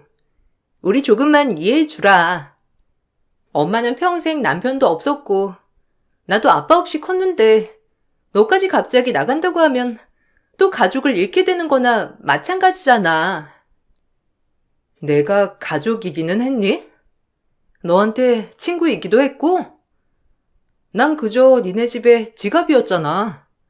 어머님은 대호씨 통장 꽉 움켜쥐고 나한테 이 돈 넘보지 말란 식으로 얘기하고 그 돈도 모자라면 나한테 와서 돈 달라고 압박 주고 그게 가족이야? 나 이제껏 결혼하면서 대호씨한테 생활비 한 번 받은 적 없어. 그거 우스갯소리로 생활비 얘기하면 나보고 돈 많다고 그랬잖아. 나랑 결혼을 왜 한 건지. 아니다. 생활비 안 줘도 되는 나를 골랐겠구나, 너희는?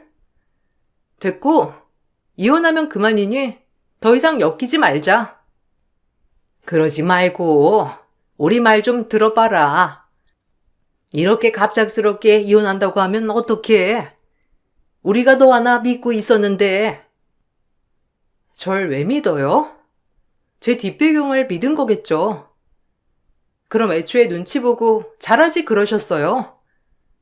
본인 마음대로 주무를 수 있는 것 같았는데 갑자기 이혼을 선언하니까 이제 와서 큰일 난 것 같아요? 진짜 그만둡니다, 이제. 당신 서류에 사인하고 서류 보내. 너 우리 오빠 없이 살 수 있어? 그렇게 죽고 못 살던 우리 오빠인데 네가 이혼을 선언해? 너 후회 안 하지? 후회 왜 해? 미쳤니? 지금 이렇게 계속 같이 살다간 언젠간 진짜 땅을 치고 후회할 것 같아서 이혼한다고 하는 거야. 그리고 합의이혼에 들어가게 되었어요. 그러다 문득 결혼 후 몇 년 동안 남편에게 생활비 한 번 받아쓴 적 없고 오히려 시댁에 갖다 바친 것들이 생각이 나서 억울하더라고요. 그래서 당당하게 위자료 청구 소송을 걸게 되었습니다.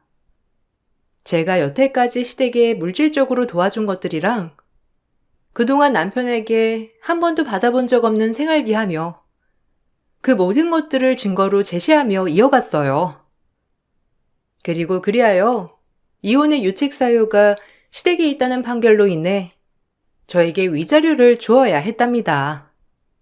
그리고 판결이 이렇게 떨어지자 남편네 식구들은 저에게 단체로 욕을 하며 제 남아있던 조금의 정마저 떨어뜨려 주었는데 참 화가 나더라고요. 네가 감히 우리한테 도전장을 내밀어? 너 내가 얼마나 잘 사는지 두고 볼 거야. 감히 우리를 이렇게 엿을 먹여? 저 그 집에 시집가 있는 그 순간순간 먹은 게 엿 아니었나요? 더 이상 상종하고 싶지 않네요. 어디 뻔뻔하게 돈을 해달라고 당당하게 나와? 당신들 욕심이 아들 이혼남 만든 거고, 저 팔푼이는 지 가족들 때문에 이혼남 된 거예요. 니까짓게 우릴 물러봐? 너 내가 얼굴 못 들게 할 테니 그리 알아. 감히 우리 오빠를 물먹이고 우리 집 뒤통수를 쳐? 그래, 어디 한번 내 인생 망치려면 망쳐봐. 그게 다 네 얼굴에 침 뱉는 꼴이 될 테니. 그리고 제발 정정당당히 살자. 제 말에 아무 말도 못하던 신우이는 결국 아파트도 포기해야 했고 대학 동문회에서는 다 소문이 나서 얼굴조차 들고 다니지 못할 정도가 되었어요. 제가 소문낸 건 아니고 신우이가 제 욕을 하려고 몇몇 학교 친구들한테 이야기를 했다는데 신우이 입장에서 들어봐도 다들 시댁욕을 했다고 해요. 그렇게 되자 신우이는 동문회에서 자취를 감추게 된 것이었고요. 아유, 너 힘들었겠더라. 대주 제가 이리저리 다 떠들고 다녔는데 사람들이 대주 욕만 해. 지가 뭘 잘했다고 뻔뻔해가지고. 솔직히 쟤네 오빠랑 너랑 결혼한다고 할 때 우리 다 걱정했어. 쟤네 엄마가 어디 정상적인 사람이니? 아, 됐어. 지나간 일인데 뭐. 그래도 나도 인생 공부했고 덕분에 더 많은 걸 되돌아보고 살게 됐어. 괜찮아. 그래, 네가 깔끔하게 잊어. 이혼이 흠도 아니고. 여하튼 대주는 이제 우리 동문들 사이에서 완전 문외하로 소문났다니까. 차라리 모든 동문들이 알게 되어 이런 자리에 신우이가 나오지 않는다는 게 더 낫다는 생각을 하면서 오히려 잘 됐다고 생각했어요. 그리고 남편은 저에게 사과를 하였지만 사실 절 가장 보호해줘야 할 사람임에도 불구하고 이번 사태를 이렇게 만든 것에 대해 용서가 되지 않더라고요. 남편이 미안하다고 한 것이 진심일까 의문이 들면서 그럼에도 이 모든 사태가 본인의 무능력과 칠푼이같이 주대없는 성격 때문에 이렇게 된 것 같아요. 아마도 본인이 가장 똑바랐으면 행복한 가정이 됐을 수도 있었겠죠. 누가 보면 제 인생이 실패라고 할지언정 그래도 여러 가지 배운 게 많았다고 생각하니 조금 마음이 가벼워졌어요. 이혼이 흠은 아니지만 그래도 제 인생의 전환점이라고 생각하며 열심히 앞날을 달려보렵니다. 여러분들 제 이야기를 들어주셔서 감사드리고 여러분들 앞날엔 좋은 날만 펼쳐지길 바랄게요. 그럼 글을 마치겠습니다. 안녕하세요. 30대 직장인입니다. 이곳 사연들을 들으면서 세상에 이런 일들이 일어나는구나 깜짝 놀라기도 하고 공감을 한 적도 많은데요. 얼마 전에 저도 정말 기가 막힌 일을 경험해서 여러분들과 나눠보기 위해 이렇게 사연을 쓰게 되었답니다. 전 몇 개월 전까지만 해도 결혼을 준비했던 남자친구가 있었어요. 남자친구는 체력이 떨어지면서 건강을 위해서 운동을 하기로 결심하고 다녔던 헬스장에서 만난 사람이었죠. 매일 새벽마다 출근 전에 운동하려고 동네 근처 헬스장을 등록했는데 저와 마찬가지로 매일 빠짐없이 오던 사람이 남자친구였어요. 처음에는 그냥 자주 마주치다 보니 부지런한 사람인가 보다 생각을 했는데 어느 순간부터 인사를 하더니 점점 저에게 적극적으로 대시했어요. 오늘도 일찍 나오셨네요. 민주 씨 운동하고 나면 출근하신다고 했죠. 저번에 들어보니까 여기 근처 회사던데. 회사 출근하기 전에 뭐 어디 갔다가 가세요? 시간 좀 남으실 것 같은데 저랑 아침에 커피 한잔하고 가시는 건 어떠세요? 저도 여기 근처 회사 다니고 있어서 시간이 좀 붕뜨긴 하는데 솔직하게 말하면 민주 씨한테 관심 있습니다. 민주 씨랑 커피 한잔하고 싶어요. 저는 아직 남자친구 만날 생각이 없어서요. 그리고 전 출근 시간이 빨라서 운동하고 나서 바로 가야 돼요. 커피는 못 마실 것 같네요. 매일 운동 나오시는 것 같은데. 이렇게 말하시면 불편하시지 않으시겠어요? 괜찮습니다. 민주 씨가 쉽게 허락해 줄 거라고 생각해서 말하는 건 아니었어요. 그래도 아침 운동 같이 나오는 동료로서 그냥 가볍게 커피 한잔 할 수 있는 거 아닌가요? 제가 저녁에 술 한잔 하자고 하는 것도 아니잖아요. 저 그렇게 이상한 사람 아닙니다. 민주 씨도 아시다시피 저 아침마다 꾸준히 운동하고 거기다가 요 근처 탄탄한 기업에 재직하고 있는 믿을 수 있는 사람이에요. 안 그래도 여기 제 담당 트레이너분이 우재 씨 얘기 전한 거 있었어요. 제가 그래서 남자친구 만날 생각 없다고 전해달라고 했는데 아직 듣지 못하셨나 봐요. 직장도 알고 있고 지금까지 매일 마주친 것도 알고 있긴 하지만 솔직히 아직은 그럴 생각도 없어서요. 이해합니다. 저였어도 민주 씨가 저한테 접근한다면 부담스러울 거라 생각합니다. 근데 전에는 절대로 이런 적 없어요. 저 여기 헬스장 거의 3년 넘게 다녔거든요. 다른 트레이너분한테 물어보시면 이런 적 없었다는 거 아실 겁니다. 저 운동도 지금처럼 새벽에만 다니고 다른 시간엔 온 적도 없어요. 여기서 민주 씨한테 처음 들이대는 겁니다. 여기 명함 드릴 테니 다음에 만나면 꼭 커피 한잔 하죠. 남자친구는 제가 거절을 해도 매번 저에게 커피 한 잔만 하자며 말을 걸어왔어요. 처음에는 이상한 사람이구나 생각을 했었는데 한 달이고 두 달이고 꾸준히 운동을 갈 때마다 저에게 말을 걸어왔죠. 정말 끈질기기도 끈질겼고 그만큼 저에게 호감이 많은가 싶어서 어느 날은 무슨 생각이었는지 퇴근하고 만나자며 제 번호를 주기도 했어요. 그날 저녁 남자친구를 만나서 처음으로 자세한 개인사를 나누게 되었는데 그 사람은 시골에서 거의 환골탈태한 수준으로 성공한 사람이더라고요. 자신에 대한 자부심도 강했고 자신감도 넘쳤습니다. 그동안 만나왔던 사람들 중에서 이렇게 자신에 대한 확신이 있었던 사람이 있었나 싶을 정도였죠. 그런 모습에 전 호감이 생겼어요. 민주 씨, 저 처음에 말 걸었을 때 엄청 당황하셨죠? 그때 저도 마음속으로는 긴장 엄청 많이 했거든요. 사실 저 그동안 여자도 많이 만나보기도 했지만 이렇게 한순간에 마음이 갔던 적은 처음이에요. 매번 사람들은 제 겉모습만 보고 다가왔었거든요. 뭔가를 바라기만 하는 사람들만 만났었는데 민주 씨처럼 제 명함 받고서도 별다른 반응도 안 보이신 분은 솔직히 처음이에요. 민주 씨는 이런 적 많으세요? 제가 보기에는 민주 씨한테 접근하는 사람들 진짜 많았을 것 같은데. 아니요. 한 번도 없었어요. 솔직히 그런 적이 없어서 당황한 것도 컸고 이상하게 느껴졌던 것도 있었거든요. 근데 트레이너분들도 다들 한 번도 그런 적 없다고도 하시고 솔직히 우재 씨 저한테 몇 달 동안 계속 커피만 한 잔 마시자고 했잖아요. 그래서 궁금했어요.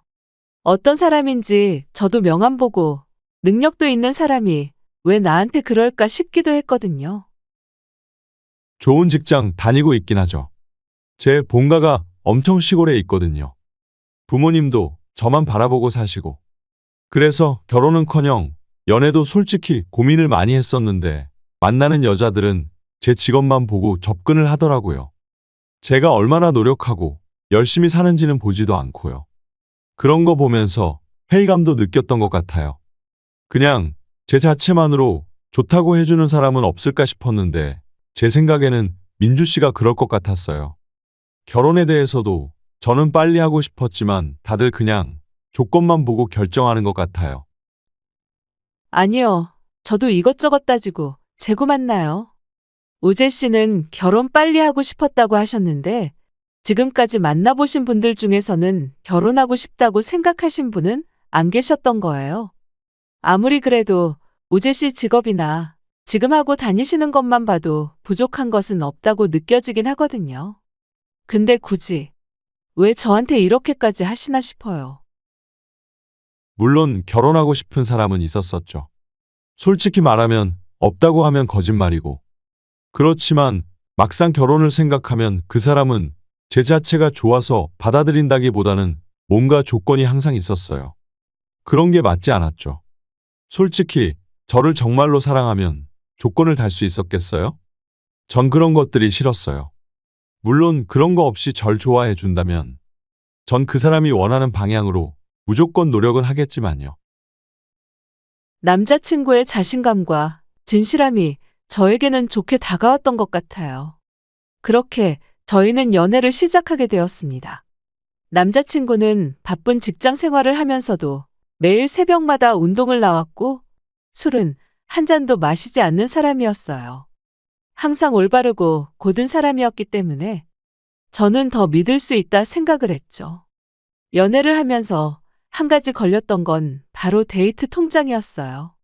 사실 저도 직장인이다 보니 그전까지는 그런 것 없이 그냥 서로 데이트 비용을 썼기 때문에 굳이 통장을 써야 하나 싶었는데 남자친구는 연애를 시작하면서 자신은 계획 있게 사는 것이 좋다면서 데이트 통장을 만들어서 쓰자고 하더라고요. 서로 직장인이다 보니까 만날 수 있는 시간도 많지 않을 것 같고 그렇다고 해서 한 번 만날 때마다 돈을 무작정 쓰기보다는 계획해서 쓰면서 미래를 준비하는 게 좋을 것 같다는 의도였죠. 남자친구의 말을 들어보니 일리가 있다 생각이 들어 그렇게 데이트 통장을 만들게 되었어요. 평일에 시간이 좀 있었던 남자친구가 재빠르게 통장을 만들어서 가지고 왔고 그 통장에 매달 20만 원씩 넣기로 약속을 했습니다. 1년의 연애 기간 동안 한 번도 빠짐없이 데이트 통장에 적립을 했어요. 만나봤자 1에서 2주에 한 번만 볼 수 있었기 때문에 이 정도면 충분하겠다고 생각했던 거죠. 그렇게 6개월의 연애를 하게 되면서 어느 날은 휴가를 맞춰 여행을 가자는 말이 나오게 되었습니다. 우재 씨? 안 그래도 이번 휴가 때 우재 씨랑 한번 맞춰보려고 하는데 우리 그래도 지금까지 통장에 있는 돈 꽤 되지 않아? 기간상으로는 해외여행은 좀 힘들 것 같고 그냥 가까운 근교에 1박 2일 여행 가는 건 어떨까? 그러면 따로 돈 모으지 않고서도 통장에 있는 돈으로도 충분히 갈 수 있을 것 같은데 우재 씨는 어떻게 생각해? 좋지. 어떻게 그런 생각을 했어? 안 그래도 우리 통장에 있는 돈 계속 쌓이기만 하고 우리 제대로 만나지도 못했잖아. 우리 처음 연애할 때는 매주마다 그래도 한 번씩은 보자고 했는데 2주에 한 번 보니까 아마 그거 반도 안 썼을 것 같아. 근데 어쩌지? 나 그 통장 잃어버려서 오늘 말하려고 했는데 평일에 내가 다시 발급받으러 가야 하는데 못 갔어. 미안해. 정말? 그럼 인터넷 뱅킹으로 얼마 남았는지 확인은 못하나? 카드 만들었으면 인터넷 뱅킹도 신청한 거 아니야? 확인하면 되겠다. 우재 씨, 평일에 시간 안 되는데 어떻게 갈 수 있겠어? 안 그래도 내가 저번에 우재 씨 통장 만들어 왔다고 하길래 그냥 내가 갈 걸 그랬거든. 나보다 우재 씨가 너무 바빠서 혹시라도 이렇게 잃어버리면 어쩌나 싶긴 했거든. 그러게. 잘 가지고 다닌다고 생각했었는데. 미안해. 그리고 내가 인터넷 뱅킹 신청도 안 했어. 솔직히 사람 일이 어떻게 될지도 모르고 매달 돈 내는 게 힘들 수도 있으니까. 민주 씨한테 말하는 게 아니라 나는 매달 넣었는데 그냥 주변에서는 말 못하고 무리할 수도 있는 거 아니냐고 하길래 그냥 처음부터 나도 믿고 통장만 만들었던 거거든. 어쨌든 카드로 돈은 쓸 수 있어도 자세한 내역은 못 보니 어쩔 수 없네. 내가 연차라도 내거나 점심시간에 은행 갔다 올게. 통장에 돈을 확인하고 계획을 세우려고 하니 남자친구는 갑자기 통장을 잃어버렸다며 얘기를 했어요.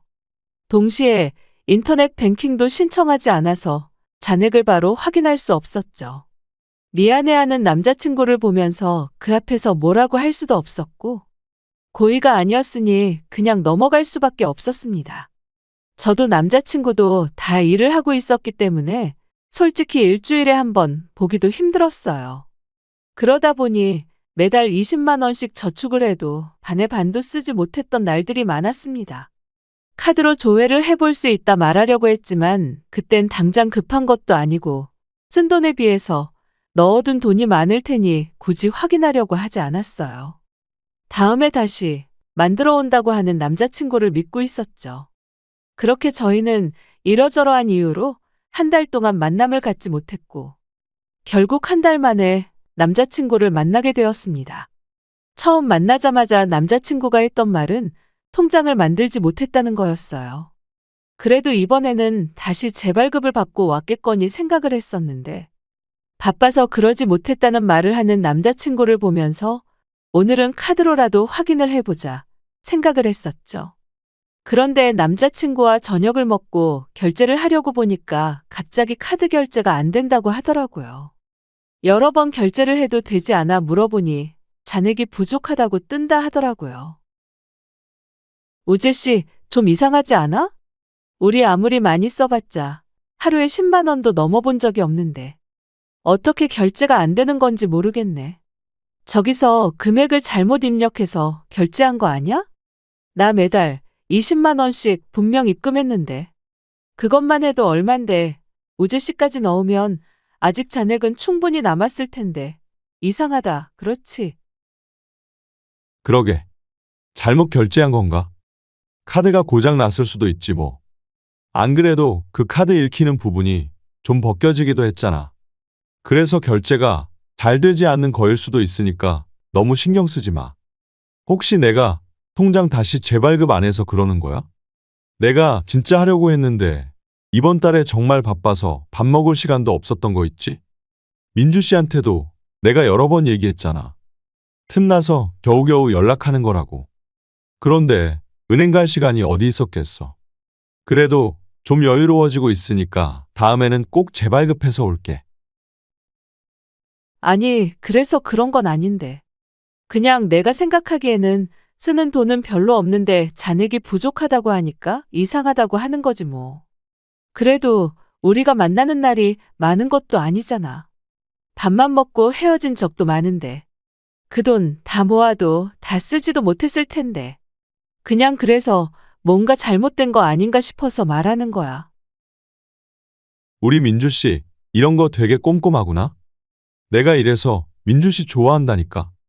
안 그래도 다음 주에는 좀 한가해서 가보려고 했어. 민주 씨가 이렇게 신경 쓸 줄 알았으면 억지로라도 내가 갔다 올 걸 그랬다. 그렇지.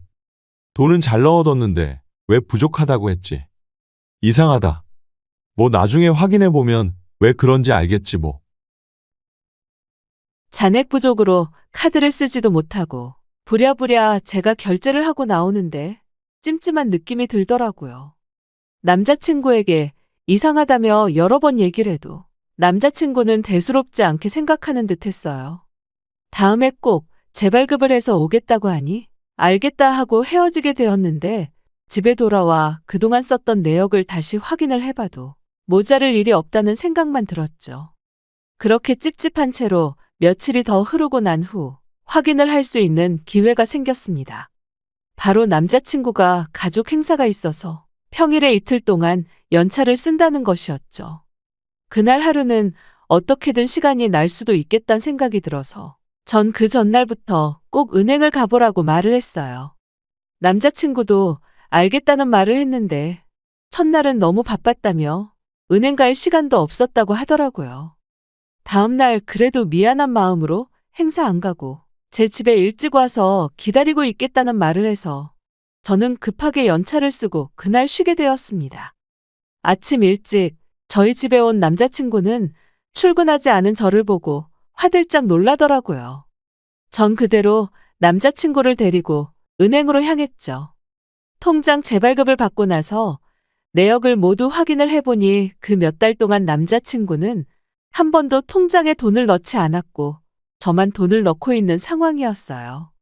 너무 황당해 따져 물으니 남자친구는 우물쭈물하며 말을 꺼냈습니다.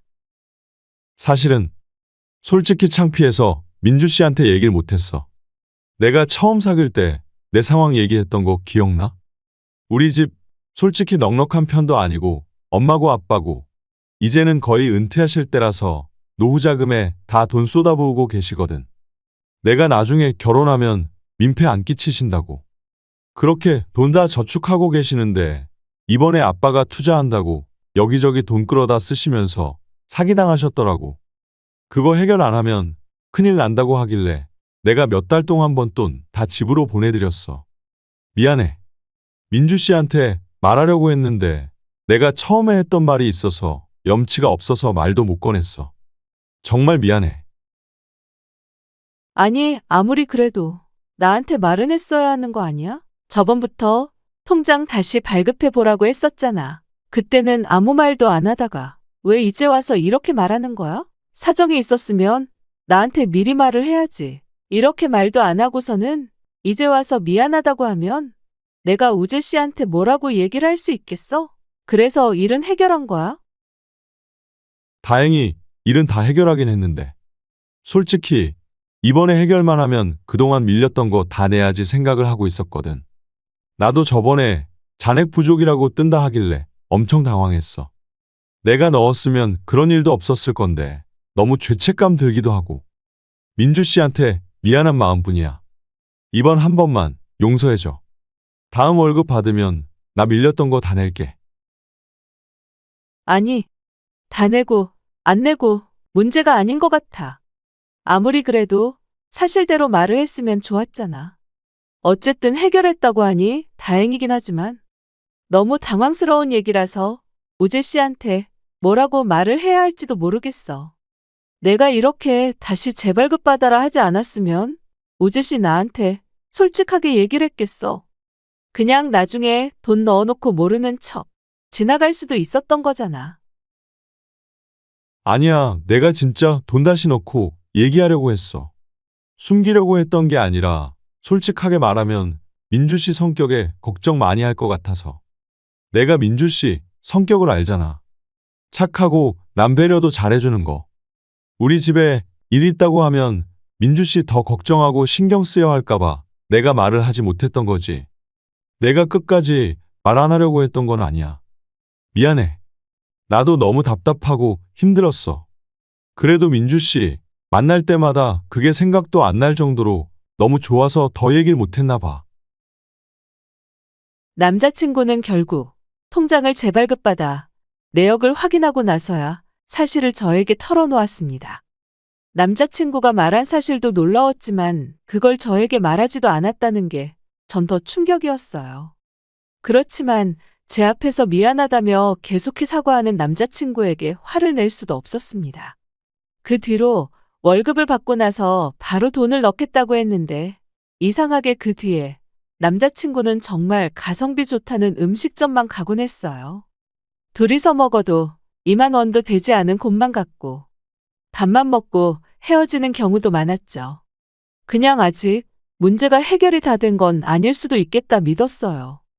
이 사람도 자기 자존심이 있으니 솔직하게 말을 하지 못했던 거구나 생각하면서 그렇게 넘어가게 되었습니다. 1년여의 연애 기간 동안 자주 만났던 것은 아니지만 남자친구는 항상 저에게 마음을 다하는 것처럼 행동했습니다. 물론 돈을 많이 쓰는 건 아니었지만 그전까지는 저도 돈만 쓰고 마치 절 액세서리처럼 데리고 다니던 남자들만 만나왔기 때문에 여왕처럼 떠받들여주는 남자친구가 진정한 사랑이라 느꼈던 것 같아요. 결혼을 결심하기 전 남자친구가 저에게 뜬금없이 연봉을 물어봤던 적도 있었답니다. 남자친구는 꽤나 알려진 기업이었기 때문에 어느 정도 연차만 알고 있다면 연봉을 예상할 수 있었는데 저는 소기업에 재직을 하고 있어서 남자친구가 궁금할 수 있겠다는 생각이 들더라고요. 우재 씨, 나 연봉 그렇게 높지 않아. 우재 씨는 좋은 기업에 다니고 있으니까 아마 주변 사람들 다들 연봉도 높겠는데 난 그 정도는 아니야. 그냥 어느 정도 먹고 살 정도만 버는 거지 뭐. 나도 우재 씨 월급 얼마나 받는지 정확히는 모르는데 왜 이렇게 궁금해하는 거야? 진짜 얼마 버는지 궁금해서 그것 때문에 물어보는 거야? 내가 진짜 그냥 궁금해서 물어보겠어? 우리 이제 1년 만났잖아. 나이도 있고. 민주 씨랑 나 처음 만날 때부터 진지하게 만나고 싶다고 했었던 거 기억나? 나 그래서 민주 씨랑 결혼하고 싶어서 그래. 민주 씨랑 결혼하려면 서로 경제적인 건 오픈을 해야 하잖아. 그냥 가볍게 물어보는 거니까 부담 갖지 마. 어차피 내가 능력이 있으니 상관없어. 솔직히 내 친구들 중에서도 민주 씨랑 비슷한 기업에 다니는 친구들도 있어서 어느 정도 연봉은 알고는 있지. 난 그 정도는 안 받지.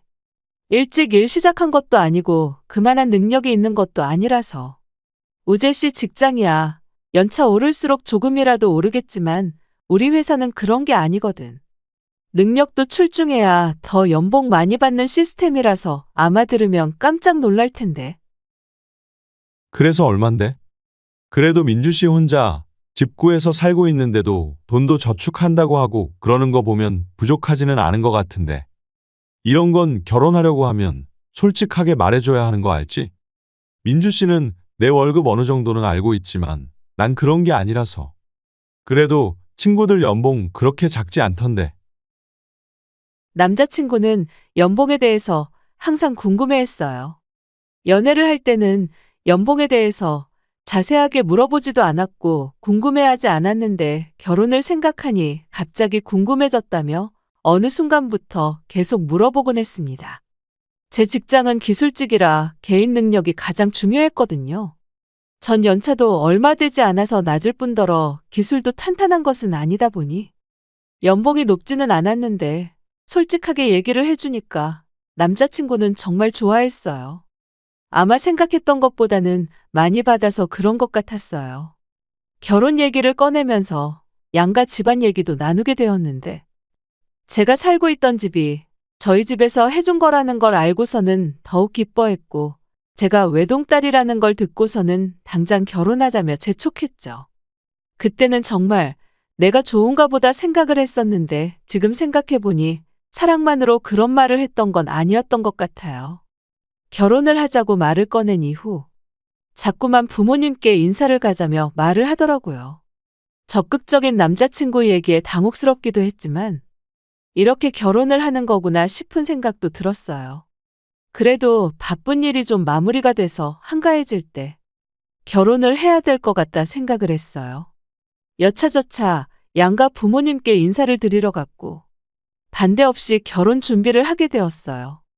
양가 집안이 서로 먼 지역에 있다 보니 대부분 결혼 준비는 저희끼리 준비를 해야 했고 바쁜 남자친구 대신에 제가 예식장부터 신혼여행까지 알아보고 계약까지 진행을 하게 되었습니다.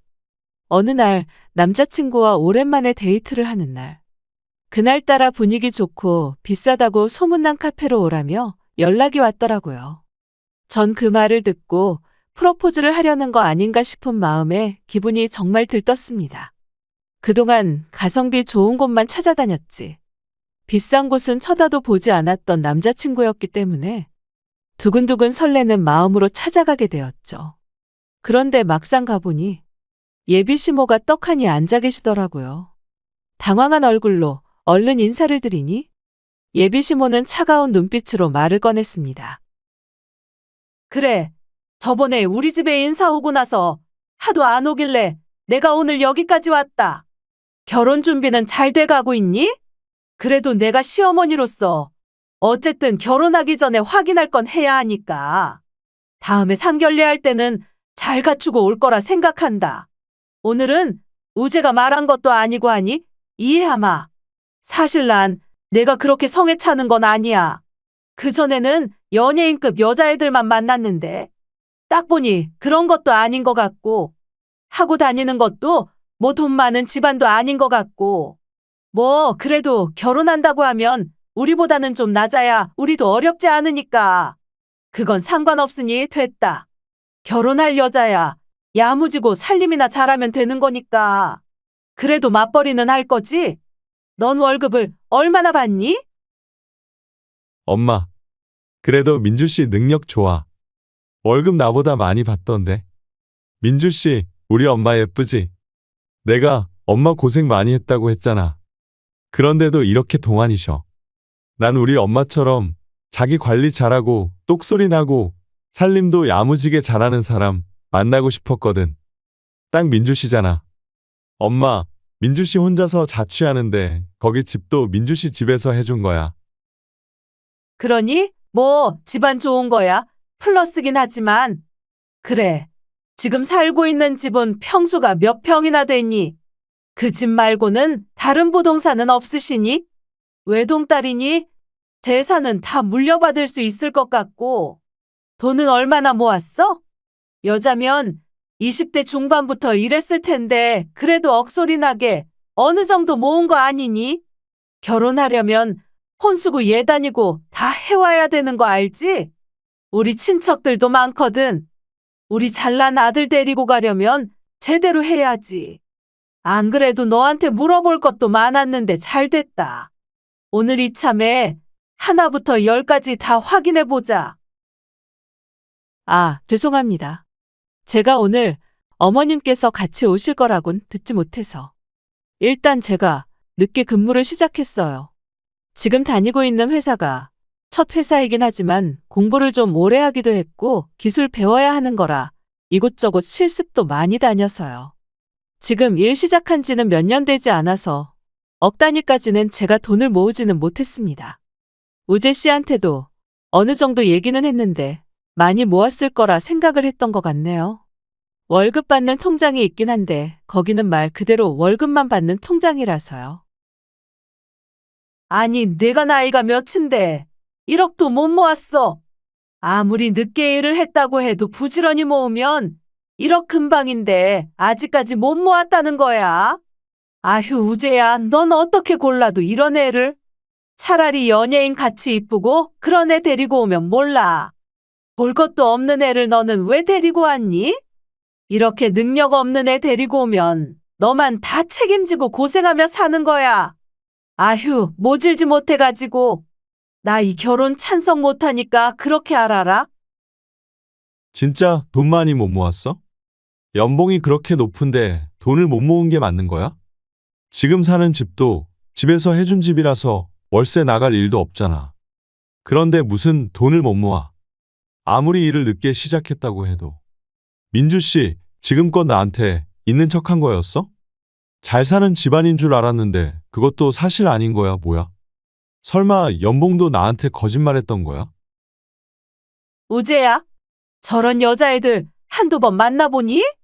그냥 너 직장도 좋고 외모도 잘생기고 그러니까 환심 사려고 그런 말 했던 거지. 내가 오늘 안 왔으면 너 어쩔 뻔했어. 저런 것에 홀려가지고 그냥 결혼하려고 했을 거 아니야.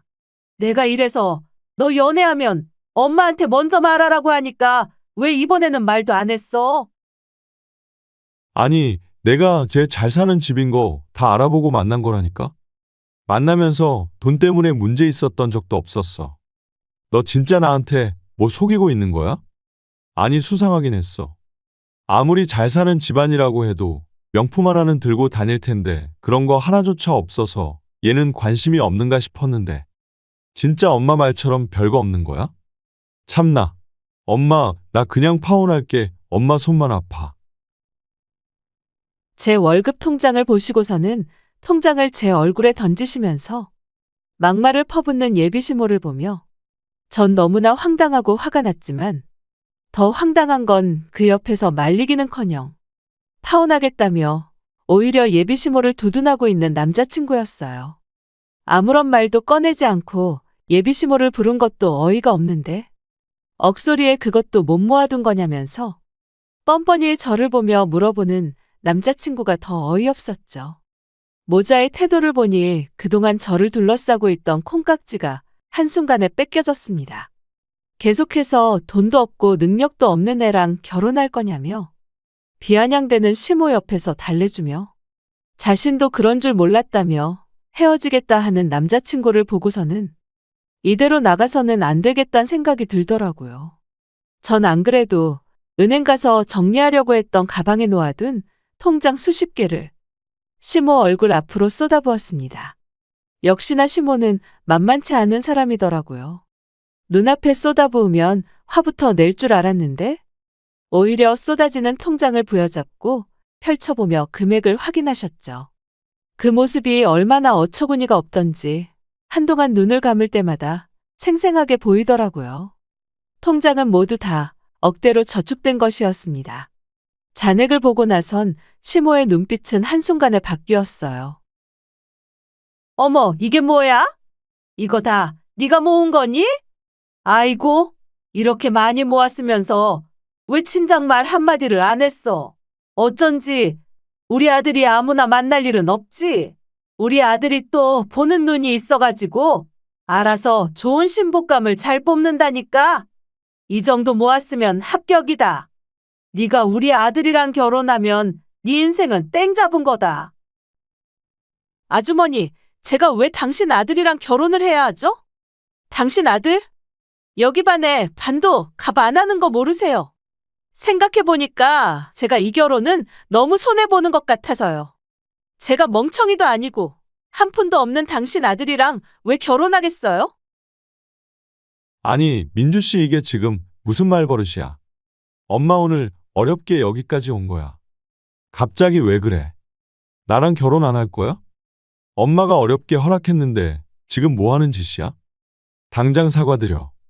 어른들은 당연히 경제적인 걸 먼저 보기 마련이야. 내가 안 그래도 민주 씨 나이도 많고 직업도 별로라고 해서 겨우겨우 마음 바꾸게 하고 모셔왔건만 왜 그러는 거야? 야, 내가 너 거지 같은 거 지금까지 꾸역꾸역 참아주니까 호구 같니? 너랑 결혼하면 내가 호구가 아니라 모질이야. 내 돈 다 날리게 생겼는데 어떤 모질이가 너랑 결혼해? 모은 돈이 얼마냐고? 넌 억이나 모을 순 있고 집안 다 쓰러져 간다고 질질 짜던 애 이해해줬더니만 나보고 억을 내놓으라고? 진짜 거지가 여기 있네. 앞으로 연락하기만 해.